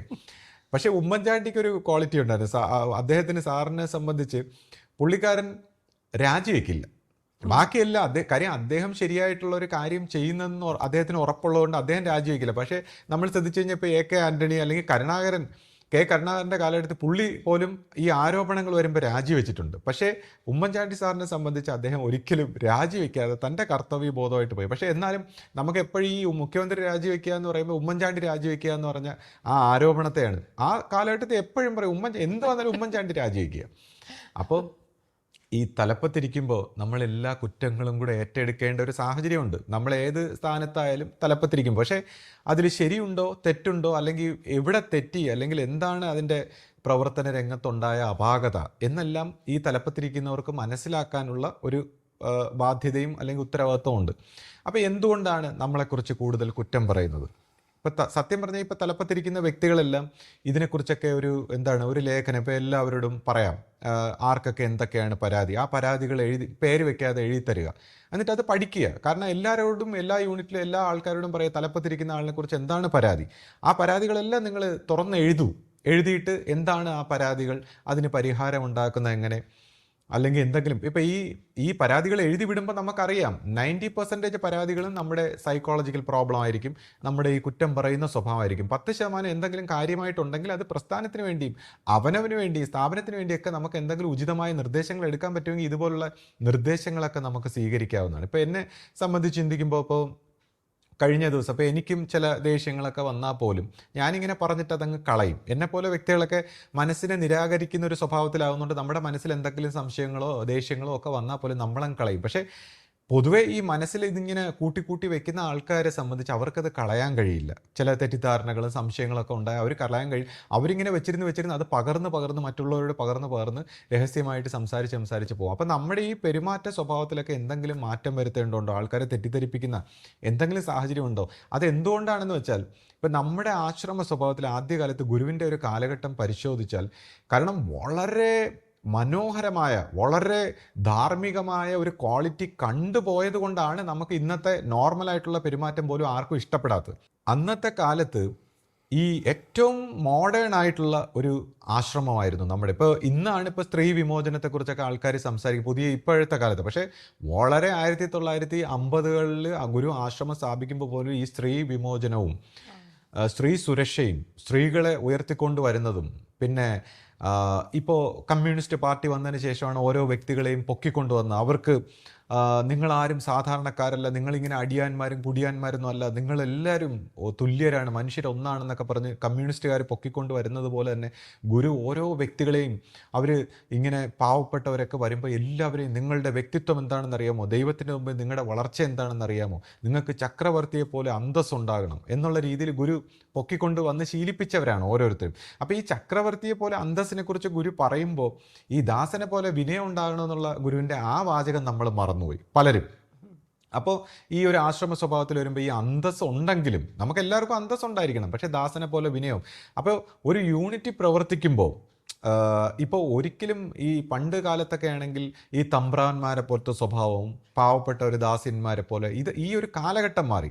അതുകൊണ്ട് തന്നെ ഈ രാജാപ്പാട്ട് കളിക്കുന്ന രാഷ്ട്രീയ സ്വഭാവം, ഈ രാജഭരണമൊക്കെ അവസാനിച്ചെങ്കിൽ പോലും ഈ നമ്മുടെയൊക്കെ രാഷ്ട്രീയ സ്വഭാവത്തിൽ എല്ലാവരും രാജാപ്പാട്ടാണ്. ഈ അടുത്ത കാലം വരെ നമ്മൾ ശ്രദ്ധിച്ച അവരൊരു രാജാക്കന്മാരെ പോലത്തെ ഒരു സ്വഭാവമാണ്. അപ്പോൾ ആ രാജാപ്പാർട്ടിൻ്റെ കാലഘട്ടം കഴിഞ്ഞു. ഇനിയിപ്പോൾ എല്ലാവരും എഡ്യൂക്കേഷനും ആവശ്യത്തിന് സമ്പത്തും ഐശ്വര്യമൊക്കെ ഉള്ള ഈ പുതിയ തലമുറയിൽ രാജാപ്പാട്ട് കളിക്കാൻ പറ്റില്ല ഇനി ആർക്കും. അതിൻ്റെ ഒരു തുടക്കം എന്ന് പറഞ്ഞാൽ ഇപ്പോൾ നമ്മൾ തന്നെ ശ്രദ്ധിച്ചു കഴിഞ്ഞാൽ നമ്മുടെ VDS, നമ്മുടെ മുഖ്യമന്ത്രി ഒരു സാധാരണക്കാരനെ പോലെയാണ്. ഇപ്പോൾ അപ്പുറത്ത് തമിഴ്നാട്ടിൽ വിജയ് ആയാലും ഇത്രയും വലിയ സൂപ്പർ സ്റ്റാറും കോടീശ്വരനൊക്കെ ആയിട്ടും അദ്ദേഹം സാധാരണക്കാരനെ പോലെയാണ്. ഈ പാത്രത്തിൽ കൊണ്ടുവന്ന് കഴിക്കുക. അപ്പോൾ ഈ രാജാപ്പാട്ട് രാഷ്ട്രീയം അവസാനിക്കാനുള്ള കാലഘട്ടമായി കഴിഞ്ഞു. ഇനി ഒരു സുഹൃത്തിനെ പോലെ, ഈ ഉയർന്ന സ്ഥാനത്തുള്ള ഒരു സുഹൃത്തിനെ പോലെ ഇടപഴകുന്ന ഒരു കാലഘട്ടത്തിലേക്കാണ് VIP ഈ സ്റ്റാറ്റസും ഈ VIP കൾച്ചർ അവസാനിക്കാൻ തുടങ്ങിയിരിക്കുകയാണ്. എഡ്യൂക്കേഷനും എല്ലാവർക്കും വിദ്യാഭ്യാസം അറിവും വിവരവും എല്ലാം വന്നതോടുകൂടി ആ VIP കൾച്ചർ അവസാനിക്കാൻ പോവുകയാണ്. പക്ഷേ നമ്മൾ ഈ VIP കൾച്ചർ അവസാനിപ്പിക്കുമ്പോൾ എല്ലാവരും തോന്നിയതുപോലെ പറഞ്ഞ് തോന്നിയ പോലെ അഴിഞ്ഞാടി നടക്കാമെന്നുള്ളതല്ല. ചിലർ പറയുന്ന പോലെ ഈ രാജാഭരണവും രാജാപാർട്ടും ഒക്കെ അവസാനിക്കുന്നെങ്കിൽ എല്ലാവർക്കും തോന്നിയ പോലെ അഴിഞ്ഞാടി നടക്കാമെന്നുള്ളതല്ല. ഡിസിപ്ലിൻ്റെ ഓരോ സ്ഥാപനത്തിൻ്റെയും മറ്റ് കാര്യങ്ങൾ ഡിസിപ്ലിൻ്റെ കാര്യം വരുമ്പോൾ അവിടെ ആർമിയിലുള്ളത് പോലെ തന്നെ ഡിസിപ്ലിനാണ്. ഗുരു ഈ രാജാപാർട്ട് കാര്യങ്ങളൊക്കെ നമ്മുടെ ആശ്രമത്തിൽ ഇപ്പോഴാണ് പൊതുജനങ്ങൾ ഈ പുതിയ സിവിലൈസേഷൻ പാശ്ചാത്യ സംസ്കാരമൊക്കെ കണ്ടിട്ട് എഡ്യൂക്കേഷനൊക്കെ കഴിഞ്ഞിട്ടാണ് ഇപ്പോഴാണ് ആൾക്കാർ ഇത് ഈ രാജാപ്പാർട്ട് കാര്യം തീർന്നതൊക്കെ ഇവിടെ പഠിക്കുന്നത്. പക്ഷേ ഇത് വളരെ പഴയ കാലഘട്ടം മുതലേ നമ്മുടെ ആശ്രമത്തിൽ ഈ രാജാപ്പാർട്ട് കാര്യങ്ങളൊന്നുമില്ല. എല്ലാവർക്കും ഒരു തുല്യത, എല്ലാവരും ആത്മീയമായി ദൈവത്തിൻ്റെ മുമ്പ് തുല്യതാണെന്നും ബോധ്യപ്പെടുത്തിയാണ് ഗുരു നമ്മളെ വളർത്തിക്കൊണ്ടുവന്നത്. എന്നാൽ ആ കാലഘട്ടത്തിൽ ഗുരു ഡിസിപ്ലിനിൽ ഒട്ടും കുറവല്ല. ആർമിയെ പോലത്തെ ഡിസിപ്ലിനാണ് ആശ്രമത്തിൽ. എല്ലാവരും തുല്യരാണ്, അത് വേറെ കാര്യം. പക്ഷേ യൂണിറ്റിലാവട്ടെ സ്ഥാപനത്തിലാവട്ടെ മേലുദ്യോഗസ്ഥരെ അനുസരിക്കുകയും അല്ലെങ്കിൽ അതിൻ്റെ ഡിസിപ്ലിൻ്റെ സ്ഥലത്ത് ആർമിയെ പോലത്തെ ഡിസിപ്ലിൻ, അതിനകത്തൊരു വിട്ടുവീഴ്ചയും ചെയ്യാൻ പറ്റില്ല. ഡിസിപ്ലിന് മേലുദ്യോഗസ്ഥരെയൊക്കെ അനുസരിച്ച് തന്നെ വേണം. ഞാൻ ചക്രവർത്തിയെ പോലെ അന്തസ്സുണ്ടെന്നും പറഞ്ഞ് ഓരോരുത്തർ ഞാൻ ചക്രവർത്തി എന്നും പറഞ്ഞ് നടന്നാൽ പറ്റുമോ? അപ്പോൾ അവിടെയാണ് പലപ്പോഴും ഗുരു ആയുസങ്കല്പത്തിൽ ലയിച്ചതിന് ശേഷം പലരും ചക്രവർത്തിയെ പോലെ നടക്കാൻ തുടങ്ങി. എന്നുവെച്ചാൽ ഗുരു പണ്ട് ദാസനെ പോലെ വിനയവും മിലിറ്ററിയിലെ പോലത്തെ ഡിസിപ്ലിനും ഉണ്ടെന്നുള്ള കാര്യം മിലിറ്ററി മാത്രമാണ് ഏറ്റവും നന്നായിട്ട് നടക്കുന്നത്. ആർമിയിൽ ശ്രദ്ധിച്ചു കഴിഞ്ഞാൽ വളരെ നല്ല രീതിയിലാണ് കാര്യങ്ങളൊക്കെ നടക്കുന്നത്. എന്താണ്? ആ ഡിസിപ്ലിൻ ഉണ്ട്. ഈ കുത്തഴിഞ്ഞ തോന്നിയാസമായിട്ടുള്ളൊരു സംഭവം പറ്റില്ല. അപ്പോൾ ആ ഡിസിപ്ലിൻ ഗുരു ഒരിക്കലും വിടാൻ സമ്മതിച്ചിട്ടില്ല എന്നുള്ള, ആശ്രമത്തിന് സീരിയസ് ആയിട്ടുള്ളൊരു ഡിസിപ്ലിൻ ഉണ്ട്. അപ്പോൾ ഔദ്യോഗികമായ രംഗത്ത് ആ ഡിസിപ്ലിൻ ഉണ്ട്. എന്നാൽ വ്യക്തിപരമായിട്ട് നോക്കുമ്പോൾ എല്ലാവരും സുഹൃത്തുക്കളെ പോലെ സമചിത്തരും സമഭാവനയിൽ പോകണം എന്നുള്ളതാണ് ഗുരു നമ്മളെ പഠിപ്പിച്ചത്. അപ്പം നമ്മൾ പലരും ഈ സമഭാവന ഔദ്യോഗികമായ രംഗത്ത് ദുരുപയോഗം ചെയ്യാനും മറ്റ് സ്ഥലത്ത് നമ്മൾ രാജാപ്പാർട്ടും ഒക്കെ വരാതിരിക്കാൻ ഓരോരുത്തരും ശ്രദ്ധിക്കണം. അപ്പോൾ ഈ ആർക്കാണ് എന്താണ് ഈ വിഷമം ഉണ്ടായത്? അപ്പോൾ ഗുരു ഇതുപോലെയാണ് പഠിപ്പിച്ചത്. ഇപ്പം ഞാനൊക്കെ ആശ്രമ സ്വഭാവത്തിൽ എൻ്റെ ചെറുപ്പത്തിലൊക്കെ വരുമ്പോൾ അന്ന് നമ്മൾ വളരെ സയൻറ്റിഫിക്കായിട്ട് നമ്മൾ സിനിമ, ക്രിക്കറ്റ്, ഇങ്ങനെയൊക്കെ ഉള്ള കാര്യങ്ങളിൽ താല്പര്യപ്പെട്ടിരുന്ന, വളരെ പോസിറ്റീവായിട്ട് പോകുന്ന, ആശ്രമ സ്വഭാവത്തിലോ ആത്മീയതയിലോ സ്പിരിച്വാലിറ്റിയിലോ ഒന്നും ഒരു താല്പര്യമില്ലാത്ത ഞാനൊക്കെ വരുമ്പോൾ ഈ ആശ്രമത്തിൽ ആകൃഷ്ടരായതെന്ന് വെച്ചാൽ അന്നത്തെ ആ ധാർമ്മികത, ആ ഒരു ഓരോ കർമ്മത്തിനോടുള്ള ആത്മാർത്ഥത, ആ സത്യസന്ധത, ആ പൂർണ്ണത, ആ വൃത്തി, ശുദ്ധി, പരിശുദ്ധി, അങ്ങനെ എല്ലാ കാര്യത്തിനുമുള്ള ആ പൂർണ്ണതയും സ്നേഹവും വിനയവും ഒരു കൂട്ടം വ്യക്തികളുടെ, ഗുരുവിൻ്റെ മാത്രമല്ല, ഒരു കൂട്ടം വ്യക്തികൾ ഇത്രത്തോളം ആത്മാർത്ഥതയും സത്യസന്ധതയോടെയും കൃത്യനിഷ്ഠയോടെയൊക്കെ പെരുമാറുന്ന നമ്മൾ എവിടെയും കണ്ടിട്ടില്ല എന്നുള്ളതാണ്. സത്യം പറഞ്ഞാൽ അതാണ് എന്നെപ്പോലത്തെ ഒരു ചെറുപ്പക്കാരനൊക്കെ വളരെയധികം ആശ്രമത്തെ ആകർഷിച്ചത്. കാരണം നമ്മളൊക്കെ ജീവിക്കുന്ന, നമ്മുടെ സിനിമയും പാട്ടും ഡാൻസും ആയിട്ടൊക്കെ കുത്തഴിഞ്ഞ് ജീവിക്കുന്ന, ഒരു ചിട്ടയില്ലാതെ ജീവിക്കുന്ന നമ്മൾ ഇവിടെ വരുമ്പോൾ ഇത്രയും ചിട്ടയും ഡിസിപ്ലിനും പോസിറ്റിവിറ്റിയും ധാർമ്മികതയും സ്നേഹവും, ആ കഴിച്ചോ എന്നൊക്കെ ചോദിക്കുന്ന, അന്നത്തെ കാലത്ത് ചോദിക്കുന്ന ആ സ്നേഹവും വിനയവും, നമ്മളെ കഴിപ്പിക്കാനുള്ള അവരുടെ ആ ധൃതിയും, ഓരോ ഭക്ഷണത്തിൻ്റെ ഓരോ കാര്യത്തിൻ്റെ ക്വാളിറ്റിയും, ചെറിയ സിമ്പിളാണെങ്കിൽ പോലും അതിൻ്റെ ക്വാളിറ്റി. ഗുരു ആശ്രമത്തിൽ ഭക്ഷണം കൊടുക്കുന്നതിനൊക്കെ എത്രമാത്രം സീരിയസും സിൻസിയറും ആയിരുന്നു ഗുരു. അവിടെ ഗുരുവിൻ്റെ അന്നത്തെ ഭക്ഷണത്തിലൊക്കെ ആരെങ്കിലും ഉപ്പോ എരിയോ പുളിയോ എന്തെങ്കിലുമൊക്കെ കൂടിപ്പോയാൽ ഗുരുവിന് എല്ലായിടത്തും ചാരപ്രവർത്തിക്ക് ആളുണ്ട്. അപ്പോൾ അത് അവിടെ എത്തിയിട്ട് ആ ഭക്ഷണം കൊടുത്തവൻ്റെ കാര്യം പോയി. അന്ന് അവന് പിന്നെ വഴക്കുകൊണ്ട് അഭിഷേകമായിരിക്കും. അപ്പോൾ അത്രയ്ക്ക് സിമ്പിളായിട്ട് ഓരോ ചെറിയ കാര്യങ്ങൾ പോലും സിമ്പിളായിട്ട് ഗുരു ശ്രദ്ധിച്ചിരുന്ന ഒരു സാഹചര്യത്തിൽ വളരെ പുരോഗമിച്ച, അന്നത്തെ കാലത്ത് ഏറ്റവും മോഡേൺ ആയിട്ടുള്ള ഒരു സംസ്കാരത്തിൽ സ്ത്രീകളുടെയൊക്കെ സുരക്ഷ ഞാനൊക്കെ ശ്രദ്ധിച്ചു. ഞാനൊക്കെ വളരെ സംശയാസ്പദമായിട്ടാണ് അന്നത്തെ കാലത്ത്, കാര്യം ഇത് എൻ്റെ അമ്മയ്ക്ക് തോന്നിയ ഒരു ഹാലൂസിനേഷൻ ആണോ, ഈ ആശ്രമത്തിൽ പോകുന്ന അമ്മയുടെ ഒരു അന്ധവിശ്വാസമാണോ എന്ന് പരിശോധിക്കാനായിട്ട് ഞാൻ എല്ലാ കാര്യങ്ങളും ഇങ്ങനെ ശ്രദ്ധിക്കുമായിരുന്നു ചെറുപ്പത്തിൽ. ഇവിടെ സ്ത്രീകൾക്ക് വരാൻ സ്വാതന്ത്ര്യമുണ്ടോ, അല്ലെങ്കിൽ സ്ത്രീകൾക്ക് സുരക്ഷയുണ്ടോ, ഇവിടുത്തെ കാര്യങ്ങൾ എങ്ങനെയാണ്. അപ്പോൾ നമ്മൾ എവിടെ നോക്കിയാലും എന്ത് കാര്യത്തിൽ നോക്കിയാലും ആ പൂർണ്ണതയും നിറവും, സ്ത്രീകളുടെയൊക്കെ സുരക്ഷിതത്വം, സ്ത്രീകളെ നമ്മുടെ വീട്ടിൽ നിർത്തിയാൽ പോലും സുരക്ഷിതത്വമില്ല. ആശ്രമത്തിൽ നിർത്തിയാൽ സ്ത്രീകൾക്ക് ഇത്രയ്ക്ക് സുരക്ഷിതമായ ഒരു സ്ഥലം ഞാൻ കണ്ടിട്ടില്ല. എങ്ങനെ വേണോ നമുക്ക്, നമ്മുടെ വീട്ടിലോ നമ്മുടെ കൂടെ പോലും സുരക്ഷിതമല്ല. അപ്പോൾ അങ്ങനെ നമുക്ക് വിശ്വസിക്കാൻ പറ്റുന്ന ഒരു സ്ഥലം, വിശ്വസിക്കാൻ പറ്റുന്ന ഒരു സമൂഹം, സ്നേഹിക്കാനും, അപ്പോൾ ഇത്രയും ഒരു ഹൈ ക്വാളിറ്റി, വളരെ ഉന്നതമായ ഒരു നിലവാരം കണ്ട് വളർന്നു വന്ന ഒരു സമൂഹമായതുകൊണ്ട് നമ്മൾ അടുത്ത തലമുറയിൽ വരുമ്പോൾ ഇത് എന്തെങ്കിലുമൊക്കെ മാറ്റം വരുമ്പോഴത്തേക്ക് പലർക്കും സഹിക്കാൻ പറ്റും. എന്ന് വെച്ചാൽ പഴയ സമൂഹത്തെക്കുറിച്ച് ഞാൻ എൻ്റെ ഒരു പരാതിയല്ല പറയുന്നത്. ഞാനിപ്പോൾ ഇവിടെ ഇങ്ങനെ സംസാരിക്കുമ്പോൾ ഒരേ ചിന്താഗതിയിൽപ്പെട്ട കുറേ ആൾക്കാരുടെ ഒരു എക്സ്പ്രഷൻ ഞാൻ നടത്തുന്നു. എനിക്കിപ്പോൾ ഒരു മൈക്കുള്ളതുകൊണ്ട് ഇവിടെ സംസാരിക്കുന്നതുകൊണ്ട് ഞാൻ പറയുന്നു എന്നുള്ളതല്ലോ, അല്ല ഞാൻ പറയുന്നൊന്നും എൻ്റെ കാര്യങ്ങളല്ല. ഇപ്പോൾ ഞാൻ പറഞ്ഞു ഞങ്ങളിങ്ങനെ ചെയ്യുന്ന പറയുമ്പോൾ ഞങ്ങളല്ല, ഒരേപോലെ ചിന്തിക്കുന്ന ഒരുപാട് പേർക്ക് വേണ്ടി ഉള്ള ഒരു എക്സ്പ്രഷനാണത്. അപ്പോൾ അങ്ങനത്തെ ഒരു സമൂഹം പലതും പുതിയ തലമുറയിൽ കാണുമ്പോൾ, ഇപ്പോൾ പുതിയ തലമുറയെ കാണുമ്പോൾ ഈ പുതിയ തലമുറയുടെ രീതിയിലുള്ള ഇപ്പോഴത്തെ പ്രചാര വേലകളും അല്ലെങ്കിൽ ഇപ്പോഴത്തെ കാര്യങ്ങളും ഒക്കെയാണ് നമ്മളിവിടെ കാണുന്നത്. എനിക്ക് മനസ്സിലാകാത്തതുകൊണ്ടല്ല, പക്ഷെ പലർക്കും അത് മനസ്സിലാകുന്നില്ല എന്ന് നമ്മൾ മനസ്സിലാക്കണം. ഇപ്പോൾ ഞാൻ ചിന്തിക്കുമ്പോൾ ഓഷോ ഒരു കാലത്ത് പറഞ്ഞു, അദ്ദേഹം വളരെ സ്പിരിച്വലായിട്ട് സത്യമായിട്ടുള്ള നല്ല സ്പിരിച്വലായിട്ടുള്ള കാര്യങ്ങൾ പറഞ്ഞപ്പോൾ ആരും വരുന്നില്ല, ആരും അത് കേൾക്കാൻ വരുന്നില്ല. അദ്ദേഹം പറഞ്ഞു, ഞാൻ എത്രയോ വർഷങ്ങളോളം സംസാരിച്ചുകൊണ്ടിരുന്ന ആർക്കും ഇത് വേണ്ട. അവസാനം അദ്ദേഹം പറഞ്ഞു, ഞാൻ രാമൻ ഇങ്ങനെ പറഞ്ഞു, കൃഷ്ണൻ ഇങ്ങനെ പറഞ്ഞു, ജീസസ് ഇങ്ങനെ പറഞ്ഞു, ബുദ്ധൻ ഇങ്ങനെ പറഞ്ഞു എന്നൊക്കെ പറയാൻ തുടങ്ങി. അപ്പോൾ ആൾക്കാർ വരാൻ തുടങ്ങി. അപ്പോൾ ഇതെല്ലാം എനിക്ക് പറയാനുള്ള കാര്യങ്ങൾ തന്നെയാണ് പറഞ്ഞത്, പക്ഷേ ആൾക്കാർ വരാൻ തുടങ്ങി. അതിനുശേഷം അതും പറ്റില്ല, എനിക്കൊരു പുതിയ, അപ്പോൾ മതത്തിൻ്റെ അടിമയായിട്ടുള്ള ആൾക്കാരാണെന്ന് മനസ്സിലായപ്പോൾ അദ്ദേഹം പറഞ്ഞു, ഞാൻ പിന്നെ എന്താണ് ചേഞ്ച്? അപ്പം മനുഷ്യരുടെ മനസ്സിൽ അടിഞ്ഞുകൂടിയിരിക്കുന്ന റിപ്രസ്ഡ് ആയിട്ടുള്ള ആത്മീയ മേഖലയിൽ പ്രത്യേകിച്ചും സെക്ഷൽ ആയിട്ടുള്ള കാര്യങ്ങളെക്കുറിച്ചൊക്കെ പറഞ്ഞപ്പോൾ ഒരുപാട് പേര് വന്നു. അപ്പോൾ ഇവരെയൊക്കെ ഇതിൽ നിന്നെല്ലാം പ്യുവറാക്കി മെഡിറ്റേഷൻ്റെ കാര്യം പഠിപ്പിക്കാൻ ഞാൻ നോക്കി. ഇന്ത്യയിൽ അത് വർക്കൗട്ടായി. അമേരിക്കയിൽ ചെന്നപ്പോൾ സെക്സിന് ഒരു വിലയില്ല, അത് വർക്കൗട്ട് ആവില്ലെന്ന് കണ്ടപ്പോൾ അദ്ദേഹം റോൾസ് റോയ്സും ആഡംബരവും 90 റോൾസ് റോയ്സ് ഒക്കെ കണ്ടപ്പോൾ ആൾക്കാർ വന്നു. അപ്പോൾ അവരെയും അപ്പോൾ ഈ ആത്മീയമായിട്ടുള്ള വിഷയങ്ങൾ പഠിപ്പിക്കാൻ ആഗ്രഹിക്കുന്നവർക്ക് ഇന്നത്തെ കാലഘട്ടത്തിൽ മുള്ളിനെ മുള്ളുകൊണ്ടെടുക്കുന്ന കാപട്യത്തിൻ്റെ, പരസ്യത്തിൻ്റെ, പ്രചാരകത്തിൻ്റെ, ഈഗോയിസ്റ്റിക് ആയിട്ടുള്ള ഒരു സമൂഹത്തിൽ പല പ്രചാരവേലകളുടെ ആവശ്യമുണ്ട്. അപ്പോൾ തീർച്ചയായിട്ടും പുതിയ തലമുറയിൽ വന്നപ്പോൾ നമ്മുടെ ആശ്രമ സ്വഭാവത്തിലും ഈ കാലത്തിനൊത്തു പോകണം, അല്ലെങ്കിൽ എല്ലാം മാർക്കറ്റ് ചെയ്യുമ്പോൾ നല്ല കാര്യങ്ങളും ഈ കപടമായ എല്ലാ കാര്യങ്ങളും മാർക്കറ്റ് ചെയ്ത് അവർ വിജയിച്ച് ലാഭം കൊണ്ടുപോകുമ്പോൾ നല്ല കാര്യങ്ങളും നമ്മൾ മാർക്കറ്റ് ചെയ്യാൻ പഠിക്കണ്ടേ? അപ്പോൾ തീർച്ചയായിട്ടും നല്ല കാര്യങ്ങളും നമ്മൾ മാർക്കറ്റ് ചെയ്യണം. അപ്പോൾ അതിൻ്റെ ഭാഗമായിട്ട് നമ്മൾ മാർക്കറ്റിംഗ് ചെയ്യുന്നു അല്ലെങ്കിൽ പ്രചരിപ്പിക്കുന്നു, അതിനൊന്നും എന്നെ സംബന്ധിച്ച് എനിക്ക് പേഴ്സണലായിട്ട് എതിർപ്പുണ്ടായിട്ടല്ല, അതെനിക്ക് മനസ്സിലാക്കാൻ പറ്റുന്നേ ഉള്ളൂ. പക്ഷേ അതിലും അതിപ്രസരം ഉണ്ടാകാതിരിക്കാൻ അല്ലെങ്കിൽ ഏതൊക്കെ തരത്തിൽ ആൾക്കാർക്ക് വിഷമം ഉണ്ടാകുന്നു, അപ്പോൾ ഇതെല്ലാം നമ്മളൊരു റിവ്യൂ പേഴ്സണലി ഒരു പേപ്പറിൽ ഒരു ബോക്സ് വെച്ചിരുന്നാൽ മതി. ആൾക്കാർക്ക് പരാതി എന്തെങ്കിലും ഉണ്ടെങ്കിൽ അത് ഇടാനും, അത് ആരും കാണാതെ ഇടാൻ പറ്റുന്ന രീതിയിൽ ഒളിപ്പിച്ചൊക്കെ വെച്ച് അല്ലെങ്കിൽ അയക്കാനൊക്കെ ഉള്ള സാഹചര്യം ഉണ്ടായ പല കാര്യങ്ങളെക്കുറിച്ച് നമുക്ക് പഠിക്കാവുന്നതാണ്. നമ്മൾ നിഷ്പക്ഷമായിട്ട് ഇത് വായിച്ച് നോക്കി മനസ്സിലാക്കി നമുക്ക് എന്തെങ്കിലും അല്ലെങ്കിൽ ആൾക്കാർക്ക് ഈ സംശയങ്ങൾ ഇങ്ങനെ കുമിഞ്ഞു കൂടിയിട്ട് അവരിങ്ങനെ പലതും പറഞ്ഞു, അങ്ങനെയല്ലേ ഇങ്ങനെയല്ലേ എന്നൊക്കെ പറഞ്ഞ് ഒരുപക്ഷെ ഇങ്ങനെ വായിച്ചു കഴിഞ്ഞാൽ നമുക്ക് അതിനൊരു വിശദീകരണം പോലും കൊടുക്കാൻ പറ്റുന്നതാണ് അവരവർക്ക്, ഓരോ സ്ഥാപനത്തിലുള്ളവർക്ക്.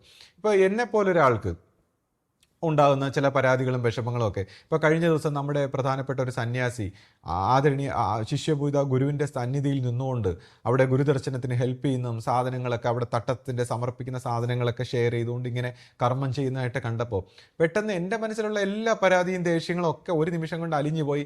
എനിക്ക് ബഹുമാനമുണ്ടായി. അപ്പോൾ നമ്മളെപ്പോലുള്ള വ്യക്തികളെ, എന്നെപ്പോലത്തെ പലരുണ്ടാവും, ഈ നമ്മളെപ്പോലൊക്കെ ഉള്ള വ്യക്തികളെ കണ്ണി പൊടിയിടാനെങ്കിലും, കാര്യം ഞാൻ കണ്ണിപ്പൊടിയിടാനെന്ന് പറയുന്നതിൻ്റെ കാരണം അത് കപടമായിട്ട് ചെയ്യാനല്ല. ഈ ഇന്നത്തെ കാലത്ത് കുറച്ച് കണ്ണിപ്പൊടിയിടേണ്ട ആവശ്യമുണ്ട്. മനുഷ്യരെല്ലാവരും കണ്ണിപ്പൊടിയിട്ട് നടക്കുകയാണ്. അപ്പം നമ്മളിനി കണ്ണിപ്പൊടിയിടാനെങ്കിലും ഇങ്ങനെയൊക്കെ കുറച്ച് കാര്യങ്ങൾ. അപ്പോൾ അത് ക്യാമറയും മൈക്കും ഒന്നും ഇല്ലാതെ, ഇപ്പം ചില വ്യക്തികൾക്ക് ക്യാമറയും മൈക്കും വന്നാൽ മാത്രമേ ഊർജ്ജമുള്ളൂ. പക്ഷെ പണ്ട് ഗുരുവിൻ്റെ കാലഘട്ടത്തിൽ നമ്മൾ വളരെ സത്യസന്ധമായി ക്യാമറയും മൈക്കും ഒന്നും ഇല്ലാതെ ഇവിടെ വളരെ സത്യസന്ധമായി സത്യമുള്ള കാര്യം, കാട്ടിക്കൂട്ട് പരിപാടികൾ ഇവിടെ ഇല്ലായിരുന്നു. അപ്പോൾ അത് സത്യമായ കാര്യങ്ങൾ മാത്രം കണ്ട് വളർന്നവരെ സംബന്ധിച്ച് ഇന്ന് പെട്ടെന്ന് ഈ ക്യാമറയും മൈക്കും എല്ലാം കാട്ടിക്കൂട്ട് പോലെയൊക്കെ തോന്നുമ്പോൾ ചിലർക്ക് അതൊരു പരാതി വരും. അപ്പോൾ അവരുടെ പരാതി തീർക്കാൻ ക്യാമറയും മൈക്കൊന്നും ഇല്ലാത്ത സമയത്ത് ഈ വലിയ വലിയ സ്ഥാനത്തൊക്കെ ഇരിക്കുന്നവർ ചെറിയ ചെറിയ കാര്യങ്ങൾ ചെയ്യുമ്പോൾ ഭയങ്കര മോട്ടിവേഷനാണത്. അപ്പോൾ അത് അവർക്ക് ശ്രദ്ധിക്കാവുന്നതാണ്. അത് നമ്മുടെ മനസ്സിൽ തോന്നുന്നു നമ്മൾ പറയുന്നതെന്നുള്ളൂ, അത് തെറ്റാവാൻ ശരിയാവാം. അപ്പോൾ ഞാൻ പറയുന്നു, ഈ കാര്യങ്ങളൊക്കെ ശ്രദ്ധിച്ചുകൊണ്ട് ഒരു മാറ്റം വരുത്തുകയാണെങ്കിൽ, അല്ലെങ്കിൽ അതെല്ലാം ഇതേപോലുള്ള ആരോപണങ്ങളും നമ്മൾ പരാതികളും ഒക്കെ ശ്രദ്ധിച്ചുകൊണ്ട് അതിനെ പരിവർത്തനപ്പെടുത്തുക. ഇപ്പോൾ ചില മന്ത്രിമാരൊക്കെ ഉണ്ട്, എത്ര ആരോപണങ്ങൾ ആരൊക്കെ എന്തൊക്കെ കിടന്ന് പറഞ്ഞാലും അതൊന്നും കണ്ണിൽ വെക്കാതെ അവരുടെ രീതി പ്രവർത്തിക്കുക, ഏകപക്ഷീയമായിട്ട് പ്രവർത്തിക്കുക. അങ്ങനെ അത്തരക്കാരൊക്കെ മൺമറഞ്ഞു പോവുകയാണ് ചെയ്യുന്നത്. ജനഹൃദയങ്ങളിൽ നിന്ന് മാഞ്ഞു പോകും. ജനങ്ങളുടെ പരാതികളെല്ലാം കേട്ട് അതിനനുസരിച്ച് പഠിച്ച് അതിലിപ്പോൾ 90% ആൾക്കാരുടെ ഹാലൂസിനേഷനും ഈ മുകളിലിരിക്കുന്ന മുഖ്യമന്ത്രി രാജിവെക്കണമെന്നുള്ള മനുഷ്യൻ്റെ ആറ്റിറ്റ്യൂഡ് കൊണ്ട് എല്ലാം ചുമ്മാ പറയുന്നതായിരിക്കാം 90%. പക്ഷേ ആ 10% നമുക്ക് നമ്മളെ തന്നെ പരിവർത്തനപ്പെടുത്താനും വികസിപ്പിക്കാനുമായിട്ടുള്ള അല്ലെങ്കിൽ നിർദ്ദേശങ്ങൾ, നല്ല നല്ല നിർദ്ദേശങ്ങളായിരിക്കാം. അതിലൂടെയൊക്കെ നമുക്ക് ശ്രദ്ധിക്കാവുന്നതാണ്. അപ്പോൾ എന്തായാലും ഇപ്പോൾ ഒരാൾ ഒരു സ്ഥാനത്ത് വരുമ്പം അതിനെക്കുറിച്ച് പരാതി, അയാളെ ചുറ്റിപ്പറ്റിക്കൊണ്ട് അല്ലെങ്കിൽ അയാളെ അങ്ങനെ നിർത്തി അല്ലെങ്കിൽ അതുപോലെയൊക്കെ ഉള്ള കാര്യങ്ങളിൽ ഇങ്ങനെ പരാതി പറയുന്ന ആ രീതിയിലാണ് ഇതിന് തുടക്കം ഉണ്ടായത്. അപ്പോൾ അങ്ങനെയുള്ള ആ തുടക്കം ഉണ്ടാകുമ്പോൾ നമ്മളൊന്ന് ശ്രദ്ധിച്ചാൽ ഈ ഒരാളെ വെച്ചുകൊണ്ടുള്ള പ്രവർത്തനം അത് അഭിവന്ദ്യ ശിഷ്യഭൂത അല്ല. അതിന് മുമ്പ് നേരിട്ട് ഗുരുവിൻ്റെ കാലഘട്ടത്തിൽ മുതൽ ശ്രദ്ധിച്ചാൽ എൻ്റെ അമ്മയൊക്കെ പറഞ്ഞ് ഞാൻ കേട്ടിട്ടുണ്ട്, അന്നത്തെ കാലത്ത് ഒരു കൊച്ചുസ്വാമി പ്രസന്നൻ എന്നൊക്കെ പറയുന്ന ഒരാളുണ്ടായിരുന്നതായിട്ടും ഗുരുവിൻ്റെ അസിസ്റ്റൻ്റായിട്ട്. അപ്പോൾ ഗുരു കഴിഞ്ഞാൽ അദ്ദേഹത്തിനായിരുന്നു അന്ന് സ്ഥാനം. അദ്ദേഹം ചിലപ്പോൾ ദേഷ്യം വരുമ്പോൾ സങ്കല്പിച്ച് ആൾക്കാർക്ക് ദോഷം വരുന്ന പ്രവൃത്തി പോലെ ചെയ്തതും ഗുരു പിടിച്ചെഴുത്തി അടിച്ചതും ഒക്കെ അമ്മ പറയുന്നുണ്ട്. എന്നാലും അദ്ദേഹത്തിനൊരു സ്ഥാനം ഉണ്ടായിരുന്നു. അവസാനം വരെയും ഗുരു അദ്ദേഹത്തെ പിടിച്ചു നിർത്താൻ ശ്രമിക്കുകയും ചെയ്തു. കാരണം ഒരു വ്യക്തി പോലും നന്നായി പോകണം, അല്ലാതെ ഗുരുവായിട്ട് ആരെയും ഒന്നിൽ നിന്നും മാറ്റിയിരുന്നില്ല. അതിനുശേഷം പല വ്യക്തികൾ അധികാര രംഗത്ത് വന്ന്, ഇപ്പോൾ ജനസേവ സ്വാമി വന്നു, അതിനുശേഷം സൽപ്രഭ സ്വാമി, ഇങ്ങനെ പലരും ഈ അധികാര രംഗത്ത് വന്നതും ഇവരെല്ലാം ഗുരു വഴക്ക് പറയുന്നതും തിരുത്താൻ ശ്രമിക്കുന്നതും, എന്നാൽ വർഷങ്ങളോളം അവർ നിലനിൽക്കുന്നതും, അവരുടെ കർമ്മത്തിലെ ശരിയും തെറ്റും ഒക്കെ അവരുടെ ജീവിതത്തിൽ വീഴ്ചകളും അല്ലെങ്കിൽ ഉയർച്ചകളും ഒക്കെ വരുത്തുന്നതൊക്കെ നമ്മൾ കണ്ടിട്ടുണ്ട്. അപ്പോൾ ഇത് വർഷങ്ങളായിട്ട് ഗുരുവിൻ്റെ കാലഘട്ടത്തിൽ തന്നെ നിലനിന്ന ഒരു കാര്യമാണ്. ഓരോ വ്യക്തികളുടെയും നന്മയും തിന്മയും ഉയർച്ചയും താഴ്ചയൊക്കെ അവരുടെ പ്രവൃത്തിയെ ആശ്രയിച്ചാണ് ഇരിക്കുന്നത്. അപ്പോൾ ആ കാലഘട്ടത്തിൽ ഗുരു ആദിസങ്കല്പത്തിൽ ലയിച്ചതിന് ശേഷം ആശ്രമത്തിലെ ഒരു സ്വഭാവം എന്താണെന്ന് നമ്മൾ പരിശോധിച്ചാൽ, ആ സമയത്ത് വ്യക്തമായിട്ട് നമ്മൾ നോക്കുമ്പോൾ ആദ്യകാലങ്ങളിൽ ഗുരു അറിയിച്ചിരുന്നത് പോലെ, അതായത് ഒരു ഗുരുവിൻ്റെ അറിയിപ്പ് നടത്തുന്നു, അല്ലെങ്കിൽ മറ്റ് ശിഷ്യന്മാരെ ഒരു സ്ഥലത്ത് നിർത്തുന്നു, ഇപ്പോൾ ഗുരുകുല ബ്രഹ്മ നിവേദനം എന്ന് പറഞ്ഞൊരു സ്ഥാനം കൊടുക്കുന്നു, പല പല പൊസിഷനിൽ നിർത്തുന്നു, ഗുരുനിർദ്ദേശങ്ങൾ അനുസരിച്ച് പ്രവർത്തിക്കാനൊക്കെ പ്രേരിപ്പിക്കുന്നു. അപ്പോൾ ഇതൊന്നും നടക്കാത്തൊരു സാഹചര്യം ഉണ്ടായി.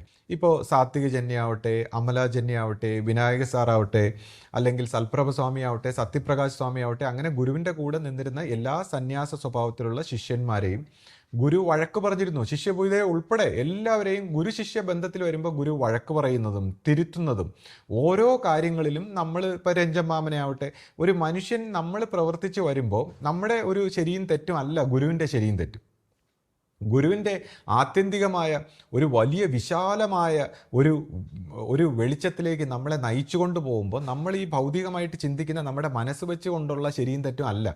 ഈ വന്ന് നിന്നവരെല്ലാം, ഈ സന്യാസ സ്വഭാവത്തിലൊക്കെ ചിന്തിച്ചവരെല്ലാം ധാർമ്മികമായിട്ട് ശരിയും തെറ്റും ഒക്കെ കറക്റ്റായിട്ട് പോകണമെന്ന് വിചാരിച്ച് തന്നെയാണ് പ്രവർത്തിക്കുന്നത്. പക്ഷേ എത്ര കറക്റ്റായിട്ട് പ്രവർത്തിക്കണമെന്ന് വിചാരിക്കുമ്പോഴും ഒരു ഗുരുവിനോടൊപ്പം പ്രവർത്തിക്കുമ്പോൾ അതെല്ലാം മാറ്റിമറിച്ചുകൊണ്ടുള്ള ഒരു ശരിയും തെറ്റും. ഗുരു എപ്പോഴും വഴക്ക് പറയുന്നു, ഇത് ശരിയാവുന്നില്ല. അന്നത്തെ അധികാരികളെയും വഴക്ക് പറയുന്നു, ഈ പറഞ്ഞ പ്രഥമപ്പെട്ട ശിഷ്യന്മാരെ എല്ലാം വഴക്ക് പറഞ്ഞ് ഓരോ സമയത്തും തിരുത്തുന്നതും അവർ പരിഭവപ്പെടുന്നതും അവർ വിഷമിക്കുന്ന സാഹചര്യങ്ങളൊക്കെ നമുക്ക് എല്ലാവർക്കും അറിയാവുന്നതാണ്. പക്ഷേ ഇത് ആശ്രമ സ്വഭാവത്തിലെ ഗുരു ശിഷ്യ ബന്ധത്തിൻ്റെ ഒരു ഡിസിപ്ലിനാണ്. അതെല്ലാവരും അക്സെപ്റ്റ് ചെയ്തതുമാണ്.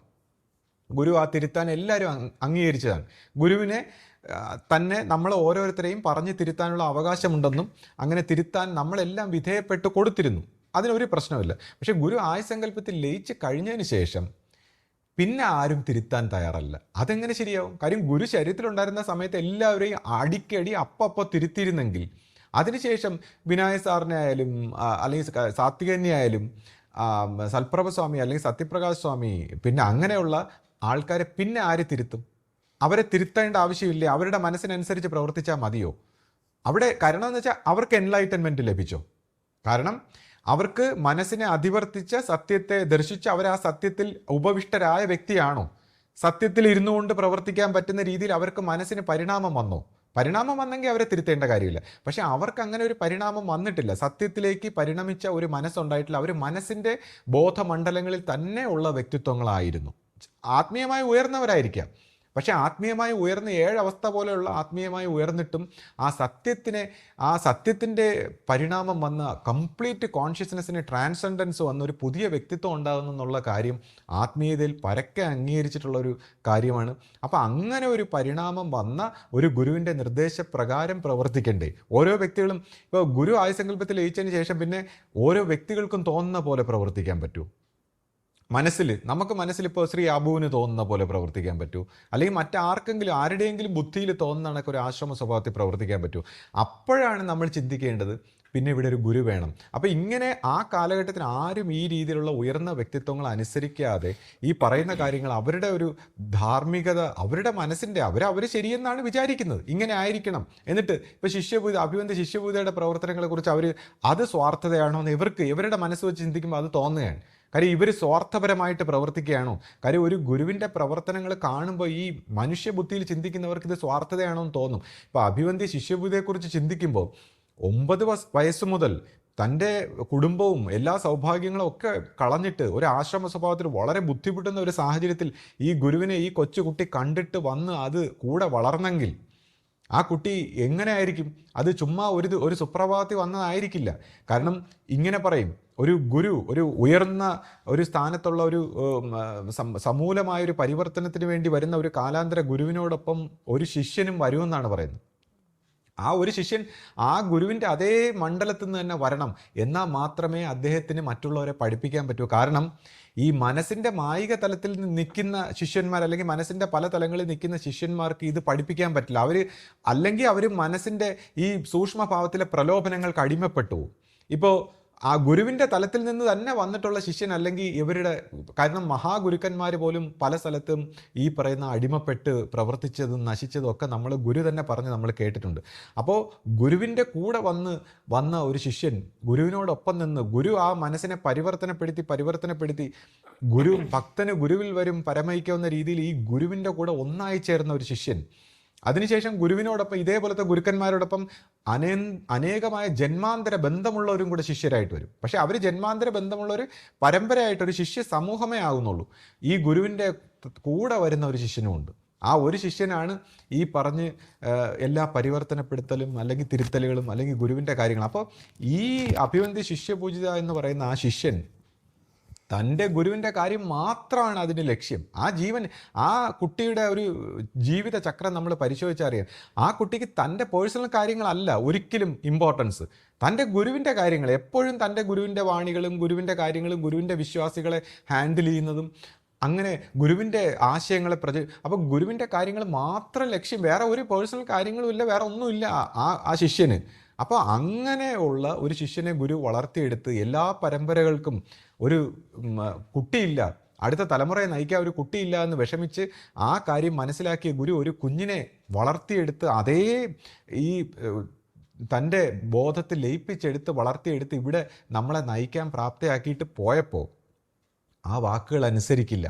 അങ്ങനെ ആ വാക്കുകൾ അനുസരിക്കാത്ത ഒരു സമയത്ത് പിന്നെ അഭിവന്ദ്യ ശിഷ്യപൂജയുടെ അവസ്ഥ പൂർത്തീകരണം. അതായത് ഗുരു എല്ലാ പ്ലാനും മാറ്റി. ഗുരു ആദ്യം ചർച്ച ചെയ്തിരുന്ന പ്ലാൻ ഇവിടെ നടക്കില്ല എന്ന് മനസ്സിലായപ്പോൾ, കാര്യം ഒരു കാര്യം പറഞ്ഞാൽ ഈ പറയുന്ന ശിഷ്യ സമൂഹത്തിൽപ്പെട്ട സീനിയർ ആയിട്ടുള്ള ശിഷ്യ സമൂഹത്തിൽപ്പെട്ട ആരും അത് അനുസരിച്ചില്ല എന്നുള്ളതാണ്. അത് അവരുടെ അറിഞ്ഞോ അറിയാതെയോ അവർക്ക് മനസ്സിലാകാത്തതുകൊണ്ട് എന്തുകൊണ്ടാവട്ടെ, ഒരു ഭാഗ്യക്കുറവായിട്ട് നമ്മൾ ആരെയും കുറ്റപ്പെടുത്തുന്നതല്ല, പക്ഷേ സീനിയർ ആയിട്ടുള്ള ശിഷ്യ സമൂഹത്തിൽ നിന്നാണ് ഇത് തുടക്കമായിട്ട്, എന്നിട്ട് അവർ തന്നെയാണ് ഇപ്പോൾ മാറി നിന്ന് ഇതെല്ലാം കുറ്റം പറഞ്ഞ് തിരുത്തുന്നത്. പക്ഷേ അവരനുസരിച്ചില്ല എന്നുള്ളതാണ്. അങ്ങനെ വന്നപ്പോൾ അവസ്ഥാപൂർത്തീകരണത്തിൽ ഗുരു എല്ലാ നിയമങ്ങളും ഇതുവരെയുള്ള ഒരു സ്ത്രീ ശരീരത്തിൽ ഇരുന്നുകൊണ്ട് ഒരു ആചാര്യന് ഇതുവരെ കടന്നു പോകാത്ത അവസ്ഥകളിലേക്കെല്ലാം ഈ ശിഷ്യനെ പല രീതിയിൽ ഗുരുവിൻ്റെ പ്രവർത്തനം കൊണ്ട് കടത്തിക്കൊണ്ട് പോവുകയും ആ പൂർണ്ണതയിൽ എത്തിച്ചുകൊണ്ട് ഗുരു ആ ശിഷ്യനിലൂടെ നിന്നുകൊണ്ട് നേരിട്ട് പ്രവർത്തിപ്പിക്കുന്ന ഒരു സ്വഭാവത്തിലേക്ക്. ആദ്യകാലങ്ങളിൽ ദർശനത്തിൽ നോക്കിയിട്ടായിരുന്നു എല്ലാം പറയുന്നത്. ഗുരുവിനോടൊപ്പം ഗുരുവിൻ്റെ സൂക്ഷ്മ സ്വരൂപത്തോട് ചോദിച്ച് ദർശനത്തിൽ നോക്കിയിട്ട് പറയുന്ന ആ കാര്യത്തിൽ ഒന്നും നടപ്പാകുന്നില്ല, ഒന്നും അനുസരിക്കുന്നില്ല എന്ന് വന്നപ്പോൾ പിന്നെ ഗുരു നേരിട്ട് ലയിച്ചെന്ന് ആ ഗുരുശിഷ്യ ബന്ധത്തിൽ ഗുരു മറ്റൊരു രീതിയിൽ പ്രവർത്തിക്കാൻ തുടങ്ങി. അപ്പോഴും ഈ പറഞ്ഞ ശിഷ്യ സമൂഹത്തിൽപ്പെട്ടവർ ഇതിനെ സ്വീകരിച്ചിട്ടില്ല. അവർ ആ അവസ്ഥാ പൂർത്തീകരണം എന്ന് പറയുന്ന സംഭവത്തെ സ്വീകരിച്ചിട്ടില്ല. ആ ഒരു ട്രാൻസ്ഫോർമേഷനെ, ഒരു ശിഷ്യനുണ്ടായ ബോധ പരിണാമത്തെ അവർ അംഗീകരിച്ചിട്ടില്ല. അപ്പോൾ അവർ അംഗീകരിക്കാതെ അവരിപ്പോഴും സംസാരിക്കുന്നു. അപ്പോൾ ഞാൻ ചോദിക്കുന്ന, അവരാ സംസാരിക്കുന്ന ആ തലം, ഞാൻ ചോദിക്കുന്നത് എന്താണെന്ന് വെച്ചാൽ, ഒരു മനുഷ്യൻ്റെ സംശയങ്ങളും പരാതികളും പ്രശ്നങ്ങളും ഡിപ്രഷനും നിരാശയും ശത്രുവും മിത്രവും എന്ന് പറയുന്ന ഡ്യുവലിറ്റി ആയിട്ടുള്ള ഒരു സ്റ്റേറ്റിലാണ് അവർ നിൽക്കുന്നത് ഓരോരുത്തരും. അങ്ങനെയുള്ളവർ പറയുന്ന കാര്യങ്ങൾക്ക് എന്ത് വിലയാണ് ആത്മീയ രംഗത്തുള്ളത്? ശത്രുവും മിത്രവും, ശത്രുവിനോട് പോലും ക്ഷമിക്കണമെന്ന് പറയുന്ന, പിന്നെ ഇപ്പോൾ ഗുരു പറഞ്ഞ ചില കാര്യങ്ങൾ എടുത്തു വെച്ചുകൊണ്ടാണ് ഈ ചിലർ, എന്ന് വെച്ചാൽ അവർക്ക് ഇഷ്ടപ്പെടുന്ന ചില വാചകങ്ങളുണ്ട്, അതിനെ അങ്ങ് വളച്ചെടുത്തുകൊണ്ടാണ് ചിലരിത്, അതായത് തള്ളേണ്ടതിനെ തള്ളണം, കൊള്ളേണ്ടതിനെ കൊള്ളണം, ഇങ്ങനെയൊക്കെ പറഞ്ഞുകൊണ്ട് ഗുരു കാര്യം പറഞ്ഞിട്ട് നമ്മളിത് ചെയ്തെടുക്കും, അല്ലെങ്കിൽ ഇങ്ങനെയാണ് ഇതിനെ ശരിയാക്കി എടുക്കേണ്ടതെന്ന് പറയുമ്പോൾ ഈ തല്ലും അടിയും കൂടും കൊലയൊക്കെ ചെയ്യുന്ന ആ ടൈപ്പ് മനസ്ഥിതിയുള്ളവർ ഇതിനെ അങ്ങ് തെറ്റിദ്ധരിച്ചിട്ട് വേറൊരു രീതിയിലാണ്. അപ്പോൾ ഈ തള്ളേണ്ടതിനെ തള്ളയും കൊള്ളേണ്ടതിനെ കൊള്ളുകയും ചെയ്യുന്ന ആരാണ്? ഈ മനസ്സിൻ്റെ ശത്രുതയും വൈരാഗ്യവും സ്പർദ്ധയും സ്വാർത്ഥതയും എല്ലാം മാറി പൂർണ്ണമായ ശാന്തിയിലെത്തി ആ ദൈവികമായ ഒരു തലത്തിൽ നിൽക്കുന്ന ഒരു വ്യക്തിത്വമാണ് തള്ളേണ്ടതിനെ തള്ളേണ്ടതും കൊള്ളേണ്ടതിനെ കൊള്ളാനും ഒക്കെ പ്രാപ്തനാവുന്നത്. കാര്യം അവൻ പിന്നെ പ്രവർത്തിക്കുന്ന എന്ത് രീതിയിൽ പ്രവർത്തിച്ചാലും അവൻ ആ ദൈവത്തിൻ്റെ സ്നേഹത്തിൻ്റെ ശാന്തിയുടെ കമ്പാഷൻ്റെ കാര്യത്തിന് വേണ്ടി, അവൻ്റെ ഉദ്ദേശം പൂർണ്ണമായ നന്മ, സമൂഹത്തിൻ്റെ തനിക്കും മറ്റുള്ളവർക്കും സകലതിനും നന്മ മാത്രമാണ് അവൻ്റെ ലക്ഷ്യം. അങ്ങനെയുള്ളവനാണ് ഈ തള്ളേണ്ടവനെയും കൊള്ളേണ്ടതൊക്കെ പറയേണ്ടത്. അല്ലാതെ അടിപിടി കൂടുന്ന അവസ്ഥയിലിരിക്കുന്നവരാണ് ഈ പരസ്പരം വൈരാഗ്യവും ശത്രുതയും കുറ്റവും നുണയും കുണ്ടണിയും ദേഷ്യവും ഒക്കെ പകയുള്ള വ്യക്തികളാണ് തള്ളേണ്ടതിനെ തള്ളയും കൊള്ളേണ്ടവനെ കൊള്ളയും. അവരത്രക്കാർ അങ്ങനെയുള്ളതിനെ കാര്യം സംസാരിക്കാനേ പാടില്ല. ആദ്യം ഈ മനസ്സിനെ പടിപടിയായി പരിവർത്തനപ്പെടുത്തി സമൂലമായ പരിവർത്തനം വന്ന് ഈ ശാന്തി എന്താണ്, സത്യം എന്താണ്, ആ ദൈവികത എങ്ങനെ പ്രവർത്തിക്കുന്നു, ആ ദൈവികതയിലേക്ക് ഈ മനുഷ്യ സമൂഹത്തെ എങ്ങനെ ലയിപ്പിച്ച് കൊണ്ടുപോകാമെന്ന് തിരിച്ചറിഞ്ഞവന് മാത്രമേ ഇത് പ്രവർത്തിക്കാൻ പറ്റൂ. അപ്പോൾ അവിടെയാണ് പറയുന്നത്, the enemy is not the other, the enemy is you. Jiddu കൃഷ്ണമൂർത്തിയുടെ ഫേമസ് വാചകമാണ്. എന്നെ സംബന്ധിച്ച് ഞാൻ ഇത് കേട്ടപ്പോൾ തന്നെ എനിക്ക് മനസ്സിലായി, ഒരൊറ്റ വാചകം, ഇതാണല്ലേ കാര്യം. ദ എനിമി ഈസ് മറ്റുള്ളവരല്ല ശത്രു, നിങ്ങളാണ് നിങ്ങളുടെ ശത്രു. അത് കേട്ടപ്പോൾ തന്നെ എൻ്റെ മനസ്സിൽ സ്ട്രൈക്ക് ചെയ്തു. എൻ്റെ എല്ലാ പ്രശ്നങ്ങൾക്കും സൊല്യൂഷനും കിട്ടി. കാരണം നമ്മുടെ എല്ലാ പ്രശ്നങ്ങളും ഞാനാണ്. എൻ്റെ ജലസി, ഗ്രീഡ്, വയലൻസ്, എൻ്റെ ദേഷ്യം, പക, എൻ്റെ ശത്രുത, ഇതെല്ലാം എൻ്റെ ചിത്തവൃത്തിയിലൂടെ നടക്കുന്ന, എന്നെ ഇങ്ങനെ ഈ ഒരു നെഗറ്റീവ് അവസ്ഥയിൽ നിർത്തുന്നത് ഞാനാണ്, മറ്റുള്ളവരല്ല. ഞാനാണ്. മറ്റ് സാഹചര്യങ്ങളൊന്നുമില്ല. എൻ്റെ കർമ്മഗതിയായിട്ട് പ്രവർത്തിക്കുന്ന എൻ്റെ ജീവിത സാഹചര്യങ്ങളെല്ലാം സൃഷ്ടിക്കുന്ന ഞാനാണ്. അപ്പോൾ എൻ്റെ എനിമി ഞാനാണെന്ന് എനിക്കത് സ്ട്രൈക്ക് ചെയ്തു. അപ്പോൾ അതുപോലെ ഈ പറയുന്ന പഴയ സന്യാസ സ്വഭാവത്തിലും ഈ പഴയ ആത്മീയമായിട്ട് ഈ തെറ്റ് പറയുന്നവരെല്ലാം മനസ്സിലായി, എനിമി മറ്റാരുമല്ല. പഴയ രഞ്ജമ്മാവനാവട്ടെ, പഴയ വ്യക്തികളാവട്ടെ, കാര്യം എന്നോടിത് പലതും പറഞ്ഞു തന്നിട്ടുള്ളതുകൊണ്ടാണ് ഞാൻ പറയുന്നത്. കാര്യം എന്നോട് തന്നെ നേരിട്ട് പറഞ്ഞപ്പോൾ ഇങ്ങനെയാണ് അങ്ങനെയാണെന്ന് പറഞ്ഞു. ശത്രു മറ്റാരുമല്ല, ഞാൻ തന്നെയാണ്. തൻ്റെ ചിന്തയാണ്, തൻ്റെ കാഴ്ചപ്പാടാണ്. താൻ ശരിയെന്ന് വിചാരിക്കുന്ന അല്ല ശരി, യഥാർത്ഥ ശരി. ഈ മനസ്സ് ഒടുങ്ങിക്കഴിഞ്ഞിട്ട് വരുന്നതാണ് ശരി. ആ ശരിയിലേക്ക് എങ്ങനെയാണ് ഈ ഗുരു തെറ്റിനെയും ശരിയൊക്കെ ഇങ്ങനെ ക്രോഡീകരിച്ച് ഇങ്ങനെ അതിന് സ്ഫുടം ചെയ്ത് എടുക്കുന്നതെന്ന് മനസ്സിലാക്കുമ്പോഴാണ് ഈ ആശ്രമം എന്താണെന്ന് മനസ്സിലാക്കുന്നത്. അപ്പോൾ അതുകൊണ്ട് തന്നെ ഈ പറയുന്ന വ്യക്തികൾ ശത്രു മറ്റാരുമല്ല, താൻ തന്നെയാണ് തൻ്റെ ശത്രു എന്ന് മനസ്സിലാക്കിയിട്ട് സദ്ഗുരുവിനെ ശരണം പ്രാപിക്കണം. കാര്യം നേരിട്ട് ഗുരുവിനെ പിടിക്കാനുള്ള പ്രാപ്തിയില്ല. കാരണം നേരിട്ട് ഗുരുവിനെ പിടിക്കുക എന്ന് പറയുന്നവരിപ്പോൾ നമ്മുടെ പരമ്പരയിലെ ഒരു 2 ഗ്രൂപ്പ്, മെയിൻ ഗ്രൂപ്പ് എന്ന് പറയുമ്പോൾ ഗുരുവിനെ വിശ്വസിക്കുന്നവർ, അതായത് ഗുരുവിനെ മാത്രം വിശ്വസിക്കുന്നവർ, അവർ പറയുന്ന അവരാണ് ഗുരുവിൻ്റെ ആൾക്കാർ. എന്നാൽ ശിഷ്യപൂജയെ ഗുരുവായിട്ട് സ്വീകരിക്കുന്ന നമ്മളെപ്പോലത്തെ ഒരു ആൾക്കാർ. അപ്പോൾ ഈ ശിഷ്യപൂജയെ ഗുരുവായിട്ട് സ്വീകരിക്കുന്നവർ ഗുരുവിനെ കളഞ്ഞു എന്നാണ് അവർ പറയുന്നത്. പക്ഷേ യഥാർത്ഥത്തിൽ നേരെ തിരിച്ചാണ്. ഇത് പറയുമ്പോൾ ഇത് വളരെ ഇതായിട്ട് തോന്നുമെങ്കിലും നേരെ തിരിച്ചാണ്. കാരണം ശിഷ്യപൂജയെ ഗുരുവായിട്ട് സ്വീകരിച്ച ഒരു ഗുരു എക്കാലവും ഇവിടെ ഉണ്ട് എന്നുള്ള സത്യവും, ഇത് ഗുരുവിൻ്റെ ആശ്രമമാണ്, ഗുരുവിൻ്റെ ധർമ്മമാണ്, ഗുരു തുടങ്ങി വെച്ചതാണ്, അതിനെ തീർക്കാനും അതിനെ പൂർത്തീകരിക്കാനും ഗുരുവിനറിയാം. ഗുരു എക്കാലവും ഇതിനോടൊപ്പം ഉണ്ട് എന്നുള്ള വിശ്വാസത്തിൽ, ദൃഢമായ വിശ്വാസത്തിലാണ് ശിഷ്യപൂജ ആ സ്ഥാനത്തിരുത്തിയേക്കുന്ന ഗുരുവാണെന്നുള്ള വിശ്വാസത്തിലാണ് ശിഷ്യപൂജയെ ബഹുമാനിച്ചത്. അല്ലെങ്കിൽ ഗുരുവാണിതെല്ലാം ചെയ്തതെങ്കിൽ ഇതിൻ്റെ എല്ലാ ഉത്തരവാദിത്തം ഗുരുവിനാണെന്ന് ബോധ്യമുള്ളവരാണ് സത്യം പറഞ്ഞ ശിഷ്യപൂജയെ അംഗീകരിക്കുന്നത്. എന്നാൽ ഈ ഗുരുവിനെ മാത്രം അംഗീകരിക്കുമെന്ന് പറയുന്നവർ അവരവരെ തന്നെയാണ് അംഗീകരിക്കുന്നത്. കാരണം ഗുരു പോയി അവരെ സംബന്ധിച്ച്. അതുകൊണ്ടാണല്ലോ ഇങ്ങനെ സംസാരിക്കാൻ തുടങ്ങിയത്. ഗുരു പോയി കഴിഞ്ഞു, ഗുരുവിൻ്റെ ഒരു സാന്നിധ്യം ഇവിടെ ഇല്ല. ഇതൊക്കെ വ്യക്തികളാണ് നയിക്കുന്നത്, അല്ലെങ്കിൽ മറ്റ് പൈശാചിത്വങ്ങളും നെഗറ്റിവിറ്റി, അതിലൊക്കെയാണ് അവർക്ക് വിശ്വാസം. അപ്പോൾ ഗുരു പോയി കഴിഞ്ഞു. അപ്പോൾ ഗുരു എന്ന് പറഞ്ഞുകൊണ്ട് അവരവരുടെ മനസ്സിലാക്കിയതും അറിഞ്ഞതും കേട്ടതും ആയിട്ടുള്ള കാര്യങ്ങൾ മാത്രം വിശ്വസിക്കുന്നു. അപ്പോൾ ഗുരുവിനെ വിശ്വസിക്കുന്നു എന്ന് പറയുന്ന ചുമ്മാ കാര്യം. ഗുരുവിനെ വിശ്വസിക്കുന്നെങ്കിൽ പിന്നെ ഈ ഗുരു തുടങ്ങി വെച്ച ഈ കാര്യങ്ങളിലാണ് വിശ്വസിക്കേണ്ടത്, അല്ല ഗുരു എന്ന് പറയുന്ന വാക്കിലല്ലല്ലോ വിശ്വസിക്കേണ്ടത്. ഗുരുവിൻ്റെ ആ പ്രവൃത്തി, ആ ഗുരു തുടങ്ങി വെച്ച പ്രവൃത്തിയാണ്. അപ്പം ഗുരുവിനെ വിശ്വസിക്കുന്നില്ല എന്നുള്ളത് നമുക്കതിൽ നിന്ന് വ്യക്തമായിട്ട് മനസ്സിലാക്കാം. കാര്യം ഗുരുവിനെ വിശ്വസിക്കുന്നെങ്കിൽ ഗുരുവിൻ്റെ എക്കാലവും ഇവിടെ ഉണ്ട്, നിങ്ങളിൽ നിന്ന് വിട്ടുപോയിട്ടില്ല. അല്ലെങ്കിൽ ഇതിൻ്റെ സൂക്ഷ്മഭാവത്തിൽ പ്രവർത്തിക്കുന്നു, അല്ലെങ്കിൽ നമ്മൾ ഗുരുവിൻ്റെ വാഹനം, അല്ലെങ്കിൽ ഗുരുവിൻ്റെ കുടിൽ, അല്ലെങ്കിൽ ഇതുപോലുള്ള കാര്യങ്ങളിലെല്ലാം ആ ഗുരുവിനെ നമ്മുടെ മനസ്സിൽ ഇങ്ങനെ നിലനിർത്തി നമ്മുടെ ജാഗ്രത സ്വപ്ന സുഷുപ്തികളിൽ ഇങ്ങനെ നിലനിർത്തിയാണ് ആ സത്യത്തിലേക്ക് ലയിച്ചു പോകേണ്ടതെന്ന് മനസ്സിലാക്കുമ്പോൾ ഗുരു പോയി എന്ന് വിചാരിക്കുന്നവരാണ് ഈ സംസാരിക്കാൻ തുടങ്ങുന്നത്, ഈ ആശ്രമത്തിൻ്റെ ഡിസിപ്ലിനെ തെറ്റിക്കാൻ തുടങ്ങുന്നത്, ഈ ഇത്തരത്തിലുള്ള സംസാരങ്ങൾ തുടങ്ങുന്നത്. ഇതേ സംസാരങ്ങൾ അവർ ഗുരു ശരീരത്തിലുണ്ടായിരുന്നപ്പോഴും ചെയ്തിരുന്നതും അതിന് ഗുരുവിൽ നിന്നും നിരന്തരം വഴക്ക് കിട്ടിയിരുന്നവരുമാണ്, പലരും മാറ്റി നിർത്തിയിരുന്നവരുമാണ്. അപ്പോൾ നമ്മൾ അത്തരത്തിലുള്ളൊരു മനസ്സ് ഉപയോഗിക്കാമോ? വീണ്ടും ആ പഴയ തരത്തിലുള്ള നമ്മുടെ ചിത്തവൃത്തി ഉപയോഗിക്കാമോ? The enemy is not the other, you are the enemy. നിങ്ങളാണ് നിങ്ങളുടെ ശത്രു. നിങ്ങളുടെ മനസ്സിലൂടെ സൂക്ഷ്മ ശക്തികൾ മുതൽ എല്ലാം പ്രവർത്തിക്കുന്ന, സംശയിക്കുന്ന, പരാതി പറയുന്ന, ശത്രുവിനെ ശത്രുവായിട്ട് കാണുന്ന, പകയുണ്ടാക്കുന്ന, നെഗറ്റീവായിട്ട് ഒന്നും സഹിക്കാൻ പറ്റാത്ത അത്തരത്തിലുള്ള മനസ്സുകൾ ബാലിശമായ മനസ്സുകളാണ്. അപ്പോൾ ആ മനസ്സിൽ നിന്ന് പരിവർത്തനം വന്ന് നമ്മൾ ആ സത്യത്തിലേക്ക് വരണമെങ്കിൽ നമുക്ക് സദ്ഗുരുവിൻ്റെ ഒരു കാരുണ്യം, സദ്ഗുരുവിലൂടെ ആ ഹൃദയം തെളിച്ച് ആ സത്യത്തിൻ്റെ ദർശനത്തിന് പ്രാപ്തമാക്കണം. സത്യത്തിൻ്റെ ദർശനം കാണുമ്പോൾ ഈ സത്യം നമ്മൾ ഒരിക്കലും സ്വപ്നം പോലും കാണാൻ പറ്റാത്ത രീതിയിൽ വ്യത്യസ്തമായ ഒരു രഹസ്യമാണ്. അപ്പോൾ ആ ഗുഹ്യതരമായ രഹസ്യം ഈ ഗുരു തുറന്നു തരണം. അതിൻ്റെ താക്കോല് ഗുരുവിൻ്റെ കയ്യിലാണ് ഇരിക്കുന്നത്. അപ്പോൾ ഒരു സദ്ഗുരു തുറന്നു തരണം. അത് തലമുറകളായിട്ട് ആ ഗുരുവിൽ പോയിക്കൊണ്ട് വേണം അത് തുറക്കാൻ. കാരണം ഞാൻ കഴിഞ്ഞ ദിവസം ആശയോട് ഇങ്ങനെ പറയുണ്ടായി, അതായത് ഗുരുവിനെ അല്ലെങ്കിൽ ദൈവത്തെ അംഗീകരിക്കാൻ അല്ലെങ്കിൽ ദൈവത്തെ അങ്ങ് എല്ലാം സമർപ്പിക്കുന്നു എന്നൊക്കെ പറയാൻ എളുപ്പമാണ്. പക്ഷേ ഈ സദ്ഗുരു എന്ന മാധ്യമം വെച്ചേക്കുന്നത് തന്നെ മനുഷ്യൻ്റെ അഹന്തയെ ഉന്മൂലനം ചെയ്യാൻ വേണ്ടിയാണ്. കാര്യം സദ്ഗുരുവിനെ അനുസരിക്കുക എന്ന് പറയുമ്പോൾ ഒത്തിരി പാടാണ്. ഗുരുവിനെ അനുസരിക്കുന്നു, ഗുരുവിനെ അംഗീകരിക്കുന്നു, ഗുരുവിനെ മനസ്സിലാക്കി എന്നൊക്കെ പറയാൻ എളുപ്പമാണ്. അഹന്തയ്ക്ക് നല്ല തൃപ്തിയാണ്, ഒരു വിഷമവും ഇല്ല. കാര്യം ഗുരു എന്ന് പറഞ്ഞിട്ട് അവനവൻ്റെ ഇഷ്ടം തന്നെ തുടരാമല്ലോ. അവനവൻ്റെ സ്വഭാവങ്ങളും അവനവൻ്റെ പ്രകൃതങ്ങളും അവനവൻ്റെ രീതികളും അവനവൻ്റെ സംശയങ്ങളും അവനവൻ്റെ പകയും അവനവൻ്റെ സ്പർദ്ധയും അവനവൻ്റെ അസൂയയും എല്ലാം തുടരാമല്ലോ. ഗുരു എന്നിങ്ങനെ പറഞ്ഞാൽ മതിയല്ലോ. പക്ഷെ സദ്ഗുരു എന്ന് പറയുമ്പോൾ കഥ മാറി.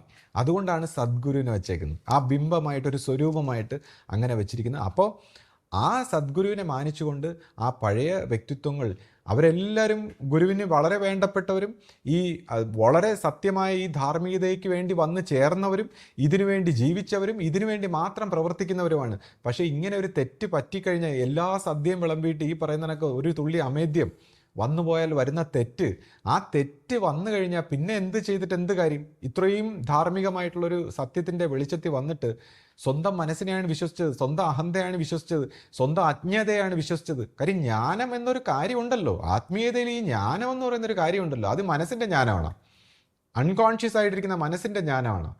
അപ്പോൾ അല്ലെങ്കിൽ പറഞ്ഞു ബോധിപ്പിക്കാൻ പറ്റുന്ന ജ്ഞാനമാണ്. അത് ഉണർച്ചയിൽ ബോധോദയം നേടിയിട്ട് വരേണ്ടതല്ലേ. അപ്പോൾ അങ്ങനെ ഒരു ജ്ഞാനം വരാത്ത വ്യക്തികൾ പറഞ്ഞ് പരത്തിയ ഒരു സാഹചര്യത്തിലാണ് നമ്മൾ ഇങ്ങനെ ഒരു രണ്ട് ധ്രുവത്തിലായിപ്പോയത്. അപ്പോൾ നമ്മളെല്ലാവരും ഗുരുവിന് വേണ്ടിയാണ് അല്ലെങ്കിൽ ആ ദൈവത്തിന് വേണ്ടിയാണ് ആ സത്യത്തിന് വേണ്ടിയാണ് പ്രവർത്തിക്കുന്നതെങ്കിലും രണ്ട് തട്ടിലായിപ്പോയി. അപ്പോൾ അങ്ങനെ രണ്ട് തട്ടിലായ ആ പ്രവർത്തനങ്ങൾ അത് എങ്ങനെ വീടിന് തീ പിടിച്ചതുപോലെ നശിപ്പിക്കുന്നു അല്ലെങ്കിൽ തെറ്റിദ്ധരിപ്പിക്കുന്നു എന്ന് മനസ്സിലാക്കിയിട്ടാണ് എന്നെപ്പോലുള്ള ചില വ്യക്തികൾ. കാരണം നമ്മൾ ഇതിനു വേണ്ടി, ഞാൻ പറഞ്ഞു, ആത്മീയമായിട്ടും ഭൗതികമായിട്ടും ഉള്ള ലക്ഷ്യങ്ങളെല്ലാം മാറ്റിവെച്ചിട്ട് സത്യത്തിൻ്റെ ഒരു വഴിക്ക് വേണ്ടി ഞാൻ ആഗ്രഹിച്ചപ്പോൾ എനിക്ക് തെളിച്ചമായ, എനിക്ക് അനുഭവവേദ്യമായ ചില രഹസ്യങ്ങൾ അല്ലെങ്കിൽ ആ ഒരു അനുഭവത്തിൻ്റെ വെളിച്ചത്തിൽ ഞാൻ സംസാരിക്കുന്നു. അത് എൻ്റെ ചില അനുഭവങ്ങൾ ഞാൻ ഷെയർ ചെയ്യുന്നു. അപ്പോൾ അത് ചിലപ്പോൾ പരിഹാസമായിരിക്കാം, ചിലർ ഒരുപാട് അഭിനന്ദനങ്ങൾ പറയുന്നവരുണ്ട്, നല്ല കാര്യങ്ങൾ സ്നേഹത്തോടെ സംസാരിക്കുന്നവരുണ്ട്. അപ്പോൾ അത് ഞാൻ ഷെയർ ചെയ്യുന്നു, എന്നെക്കൊണ്ട് പറ്റുന്ന രീതിയിൽ ഞാൻ ഷെയർ ചെയ്യുന്നു എന്ന് മാത്രമേ ഉള്ളൂ. അത് മാത്രമേ എനിക്ക് ചെയ്യാൻ പറ്റൂ. അപ്പോൾ അതുകൊണ്ടാണ് ഞാനിതിപ്പോൾ ആരെങ്കിലും നോക്കിക്കഴിഞ്ഞപ്പോൾ ഇത്ര വർഷങ്ങളായിട്ട് ഞാനത് ഈ പരിഹാസവും അല്ലെങ്കിൽ ഈ അവഗണനയും അല്ലെങ്കിൽ മറ്റെല്ലാം കൊണ്ട് തന്നെ ചെയ്യുന്നു. അപ്പോൾ അത് ഞാൻ എൻ്റെ രീതിയിൽ തന്നെ ചെയ്തോളാം. കാരണം എന്നെ സംബന്ധിച്ച് ഞാൻ പറഞ്ഞില്ലേ, ഒഫീഷ്യൽ ഗ്രൂപ്പിൽ ചേർന്നുകൊണ്ട് നമുക്ക് അങ്ങനെ പ്രവർത്തിക്കാൻ പറ്റില്ല. പിന്നെ നമ്മൾ ഗുരുവിനെയും കണ്ട് വിശ്വസിച്ച് ഗുരു സംസർഗത്താൽ ആ രീതിയിൽ ജീവിക്കാം. എന്നാൽ ഇപ്പോൾ എനിക്ക് എൻ്റെ അനുഭവം ഷെയർ ചെയ്യാനായിട്ട് എനിക്കിപ്പോൾ ഒരു ഗ്രൂപ്പിൻ്റെ കൂടെ ചേരേണ്ട കാര്യമില്ലല്ലോ. എന്നാൽ ഗുരുവിനെ സംബന്ധിച്ച് ഗുരു ഒരു സംഘടനാ സ്വഭാവത്തിൽ എല്ലാവരും ഐക്യത്തോടെ സ്നേഹത്തോടെ ഒറ്റക്കെട്ടായിട്ട് പ്രവർത്തിച്ച് ആത്മീയമായിട്ട് പോകണമെന്ന് പറയുന്നു. അപ്പം ഞാനും ആ സംഘടനയുടെ ഭാഗമായിട്ട് എല്ലാ ബഹുമാനത്തോടെ സ്നേഹാദരോടെ നിൽക്കുമ്പോഴും എൻ്റെ അനുഭവം ഷെയർ ചെയ്യാൻ ഞാൻ ഇതേപോലുള്ളൊരു പ്ലാറ്റ്ഫോം തിരഞ്ഞെടുത്തിരിക്കുന്നു. അവിടെ തന്നെ ഇപ്പം ഞാൻ പറയുന്നു, നമ്മൾ ഗുരു എല്ലാം കാണുന്നു എന്ന് പറഞ്ഞ് ജീവിക്കുമ്പോൾ ചിലർ ചോദിക്കും, എന്നിട്ടാണ് നീ ഇങ്ങനത്തെ വേഷം ധരിക്കുന്നത് അല്ലെങ്കിൽ ആശ ലിപ്സ്റ്റിക്ക് ധരിക്കുന്നത് എന്നൊക്കെ പറഞ്ഞ് ചിലർ ചോദിക്കാറുണ്ട്. അപ്പോൾ ഗുരു എല്ലാം കാണുന്നു എന്ന് പറയുമ്പോൾ ഈ അനന്ത കോടി സൗരയുധങ്ങൾക്ക് അധിപനായ ഈ ദൈവമായ ഈ പ്രകാശമായ സത്യമായ ഗുരുവിന് ആരുടെയും ലിപ്സ്റ്റിക്കോ നമ്മുടെ ഡ്രസ്സോ അതൊന്നും അല്ല കാര്യം. ഈ പറയുന്ന നമ്മൾ ഈ വേഷഭൂഷാദികളും അല്ലെങ്കിൽ ഇങ്ങനെയുള്ള സൂക്ഷിപ്പുകളൊക്കെ പറയുന്നത് നമുക്ക് ആത്മീയമായ പരിണാമം ഉണ്ടാകാൻ, നമ്മൾ യഥാർത്ഥത്തിൽ ഇതിൻ്റെ എല്ലാ അർത്ഥം ഡിറ്റാച്ച്മെൻ്റ് ഉണ്ടാവാനാണ്, നമുക്കിതിനോടുള്ള ആസക്തി ഇല്ലാതാവാനാണ്. നമ്മൾ ഇത്തരം ഡ്രസ്സുകളും വേഷങ്ങളും ഇങ്ങനെയുള്ള മേക്കപ്പുകളും മറ്റു കാര്യങ്ങളോടൊക്കെ ആസക്തി ഇല്ലാതാവുക, അല്ല ദൈവത്തിന് ഒന്നിനോട് എതിർപ്പുണ്ടായിട്ടല്ല, ആസക്തി ഇല്ലാതാവുക, ഫ്രീ ആവുക. അപ്പോൾ ഇത് കാര്യം എന്താണെന്ന് മനസ്സിലാക്കി കഴിഞ്ഞപ്പോൾ എന്നെ പോലുള്ള ഒരാൾ, എനിക്കിഷ്ടമുള്ള വേഷം ധരിക്കുന്നു, ഞാൻ ആത്മീയമായിട്ടോ ഭൗതികമായിട്ടോ ഒന്നും കാണിക്കാൻ നോർമലായിട്ട് എനിക്ക് യോജിച്ച ശരീരത്തിന് സുഖമുള്ള ഇഷ്ടമുള്ള വേഷം ധരിക്കുന്നു, ഇഷ്ടമുള്ള രീതിയിൽ കാര്യങ്ങൾ ചെയ്യുന്നു. പക്ഷേ ആത്മീയമായി ഉള്ളിൽ ഡിറ്റാച്ച്മെൻറ്റായി ഇതിനോടൊക്കെ ആസക്തി ഇല്ലാതെ ഇപ്പോൾ ഓരോ സ്ഥലങ്ങൾക്കും യോജിച്ച വേഷം, ഇപ്പോൾ നമ്മളിപ്പോൾ ഒരു പ്ലാറ്റ്ഫോമിൽ, ഇപ്പോൾ ഒരു യൂട്യൂബ് ഒരു മീഡിയയിൽ നിൽക്കുമ്പോൾ ആ മീഡിയയ്ക്ക് യോജിച്ച വേഷം, നമ്മളൊരു സമൂഹത്തിലെ ഏത് സാഹചര്യം, ഓരോ സാഹചര്യത്തിൽ ചെല്ലുമ്പോൾ അതിനനുസരിച്ചുള്ള വേഷങ്ങൾ അവിടെ പോയി നമ്മൾ ഇപ്പോൾ പലരും ഈ സിംപ്ലിസിറ്റി എന്ന് പറയുമ്പോൾ സിംപ്ലിസിറ്റിയാണ് അലങ്കാരം, പലർക്കും സിംപ്ലിസിറ്റിയാണ് അലങ്കാരം. നമ്മളിപ്പോൾ ഈ ഭൗതികമായിട്ടുള്ള അലങ്കാരം കാണിക്കുന്നതിനേക്കാൾ കൂടുതൽ അഭിനിവേശമാണ് പലർക്കും സിംപ്ലിസിറ്റിയോട്. അപ്പോൾ അവരുടെ സിംപ്ലിസിറ്റിയാണ് അവർ ആഡംബരമായിട്ട് കാണിക്കുന്നത്. അത് അവരുടെ മാനസികാവസ്ഥയാണ്, അതിനോടാണ് അഭിനിവേശം. അപ്പോൾ സിംപ്ലിസിറ്റിയോട് അഭിനിവേശവും പാടില്ല, ആഡംബരത്തിനോട് അഭിനിവേശവും പാടില്ല. ഇത് ആസക്തി ഇല്ലാത്ത ന്യൂട്രൽ ആവുക, ഒരു നോർമൽ പേഴ്സൺ ആവുക എന്നുള്ളതാണ്. അപ്പോൾ ആ നോർമൽ പേഴ്സണായിട്ട് ഉള്ള ജീവിതമാണ് ഞാൻ ആഗ്രഹിക്കുന്നത്. കൂടാതെ നമ്മൾ പുതിയ തലമുറയോട്, അല്ലെങ്കിൽ നാടോടുമ്പോൾ നടുവേ ഓടണം, പുതിയ തലമുറയോടൊക്കെ നമ്മൾ സംസാരിക്കുമ്പോൾ നമ്മൾ ഇപ്പോൾ ഓഷോയൊക്കെ പറഞ്ഞ പോലെ ചില പ്രചാരവേലകൾ സമൂഹത്തിൻ്റെ രീതിയിൽ അവർക്ക് ഇഷ്ടപ്പെടുന്ന പുതിയ തലമുറയുടെ രീതിയിലൊക്കെ നമ്മൾ പോവേണ്ടി വരും. പക്ഷേ നമ്മുടെ ഉള്ളിലാണിത്. അപ്പോൾ ഉള്ളിലെ വൈബ്രേഷൻ, നമ്മുടെ ലക്ഷ്യം, ഉദ്ദേശം ഈ പോസിറ്റിവിറ്റി, ഈ സ്നേഹം, ശാന്തി, സമാധാനം പ്രചരിപ്പിക്കുക എന്നുള്ളതാണ്, ഈ സത്യത്തിൻ്റെ വഴി പ്രചരിപ്പിക്കുക എന്നുള്ളതാണ്. അപ്പോൾ വേഷഭൂഷാദികളിലൊന്നും അല്ല അതിരിക്കുന്നത്. അത് അറ്റാച്ച്മെൻറ്റ് എല്ലാം വിട്ട് എന്ന് പറഞ്ഞാൽ ഇപ്പോൾ സന്യാസ സ്വഭാവത്തിൽ പ്രവർത്തിക്കുന്നവർ ശരിയല്ലെന്നല്ല, അത് വേണം.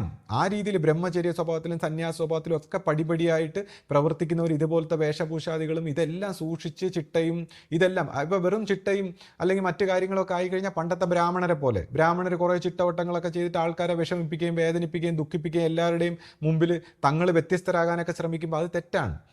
എല്ലാവരിലും ഒരുപോലെ സമഭാവനയുടെ, ആരിൽ നിന്നും വ്യത്യസ്തരൊന്നും അല്ലാതെ ഒരു സാധാരണക്കാരനെ പോലെ സിംപ്ലിസിറ്റിയുടെ അഹങ്കാരമില്ല, ആത്മീയതയുടെ അഹങ്കാരമില്ല, ഭൗതികതയുടെ അഹങ്കാരമില്ല, ഒരു നോർമൽ മനുഷ്യ ജീവിതം ജീവിക്കുക എന്നുള്ള അർത്ഥത്തിൽ ജീവിക്കുന്ന, ഓരോ സാഹചര്യത്തിന് യോജിച്ച രീതിയിൽ, മീഡിയയിലാണെങ്കിൽ മീഡിയയുടെ രീതി, ആശ്രമത്തിൽ പോയി പ്രാർത്ഥിക്കുമ്പോൾ അതിൻ്റെ രീതിയിൽ, ഒരു സ്വിമ്മിംഗ് പൂളിൽ പോയാൽ നമ്മൾ അതിൻ്റെ രീതിയിൽ, നമ്മൾ ഇപ്പോൾ സിനിമ കാണാൻ പോയാൽ അതിൻ്റെ രീതിയിൽ. അപ്പോൾ എവിടെ ഏത് സാഹചര്യത്തിൽ, ഇപ്പോൾ ഒരു ഡയറി ഫാമിൽ കർമ്മം ചെയ്യാൻ പോകുമ്പോൾ അതിൻ്റെ രീതിയിലുള്ള വസ്ത്രധാരണം, അവിടെ നമുക്ക് ലിപ്സ്റ്റിക്ക് വിട്ടുകൊണ്ട് പോകാൻ പറ്റില്ല. അപ്പോൾ നമ്മൾ എല്ലാ സാഹചര്യത്തിനും യോജിച്ച രീതിയിൽ, നമ്മൾ ഒന്നിനോടും അറ്റാച്ച്മെൻ്റ് ഇല്ലാതെ സമ്പൂർണ്ണമായിട്ട് നമ്മുടെ ജീവിതത്തെ ജീവിച്ച് പൂർത്തീകരിക്കാൻ ശ്രമിക്കുന്നു.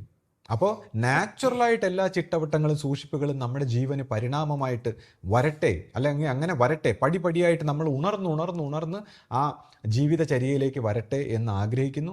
അപ്പോൾ അങ്ങനെ ജീവിക്കുമ്പോൾ ഞാൻ വിചാരിച്ചു എന്നെക്കൊണ്ട് കഴിയാൻ പറ്റുന്ന പ്രവർത്തനങ്ങൾ ഞാനും എന്നെ അണ്ണാറക്കണ്ണന് തന്നാലായതുപോലെ ഇതേപോലെയൊക്കെ ഓരോ കാര്യങ്ങൾ സംസാരിക്കുന്നു, പ്രചരിപ്പിക്കുന്നു, പ്രവർത്തിക്കുന്നു. അങ്ങനെ നമ്മുടെ കുടുംബ കാര്യങ്ങളൊക്കെ നോക്കി നമ്മൾ ജീവിക്കുന്നു. അത്രയേ ഉള്ളൂ. അപ്പോൾ ഇത് വളരെ പോസിറ്റീവായിട്ടുള്ളൊരു ഉദ്ദേശത്തിലൊരു തുറഞ്ഞ പറച്ചിലാണ്. ആരെയും കുറ്റപ്പെടുത്താനല്ല. ഇപ്പോൾ ഇതിൽ ഞാൻ ആരെങ്കിലും വിമർശിക്കുന്നത് പോലെ തോന്നിയിട്ടുണ്ട്, അത് വെറുതെ തോന്നുന്ന മാത്രമാണ്. എന്നെ സംബന്ധിച്ച് ആരെയും ഞാൻ വിമർശിക്കാൻ ഉദ്ദേശിച്ചിട്ടില്ല, ആരെയും കുറ്റപ്പെടുത്താൻ ഉദ്ദേശിച്ചിട്ടില്ല. ഒരു സംഭവിച്ച കുറച്ച് കാര്യങ്ങൾ എനിക്ക് മനസ്സിലായ രീതിയിൽ ഞാൻ പ്രകടിപ്പിക്കാൻ ശ്രമിച്ചു. അതിനകത്ത് എന്തെങ്കിലും നന്മയുണ്ടെങ്കിൽ അത് ഉൾക്കൊള്ളാം, എന്തെങ്കിലും തിന്മയുണ്ടെങ്കിൽ അത് എന്നോട് ക്ഷമിച്ച് നമുക്ക് എല്ലാവർക്കും ഒത്തൊരുമയോടെ സന്തോഷത്തോടെ ഒരു നല്ല നാളേക്കായി, നല്ല ഒരു ലോകത്തിനായി, നല്ല ഒരു സത്യത്തിനായി പ്രവർത്തിക്കാം. സദ്ഗുരുവേ ശരണം. സദ്ഗുരുവേ ശരണം.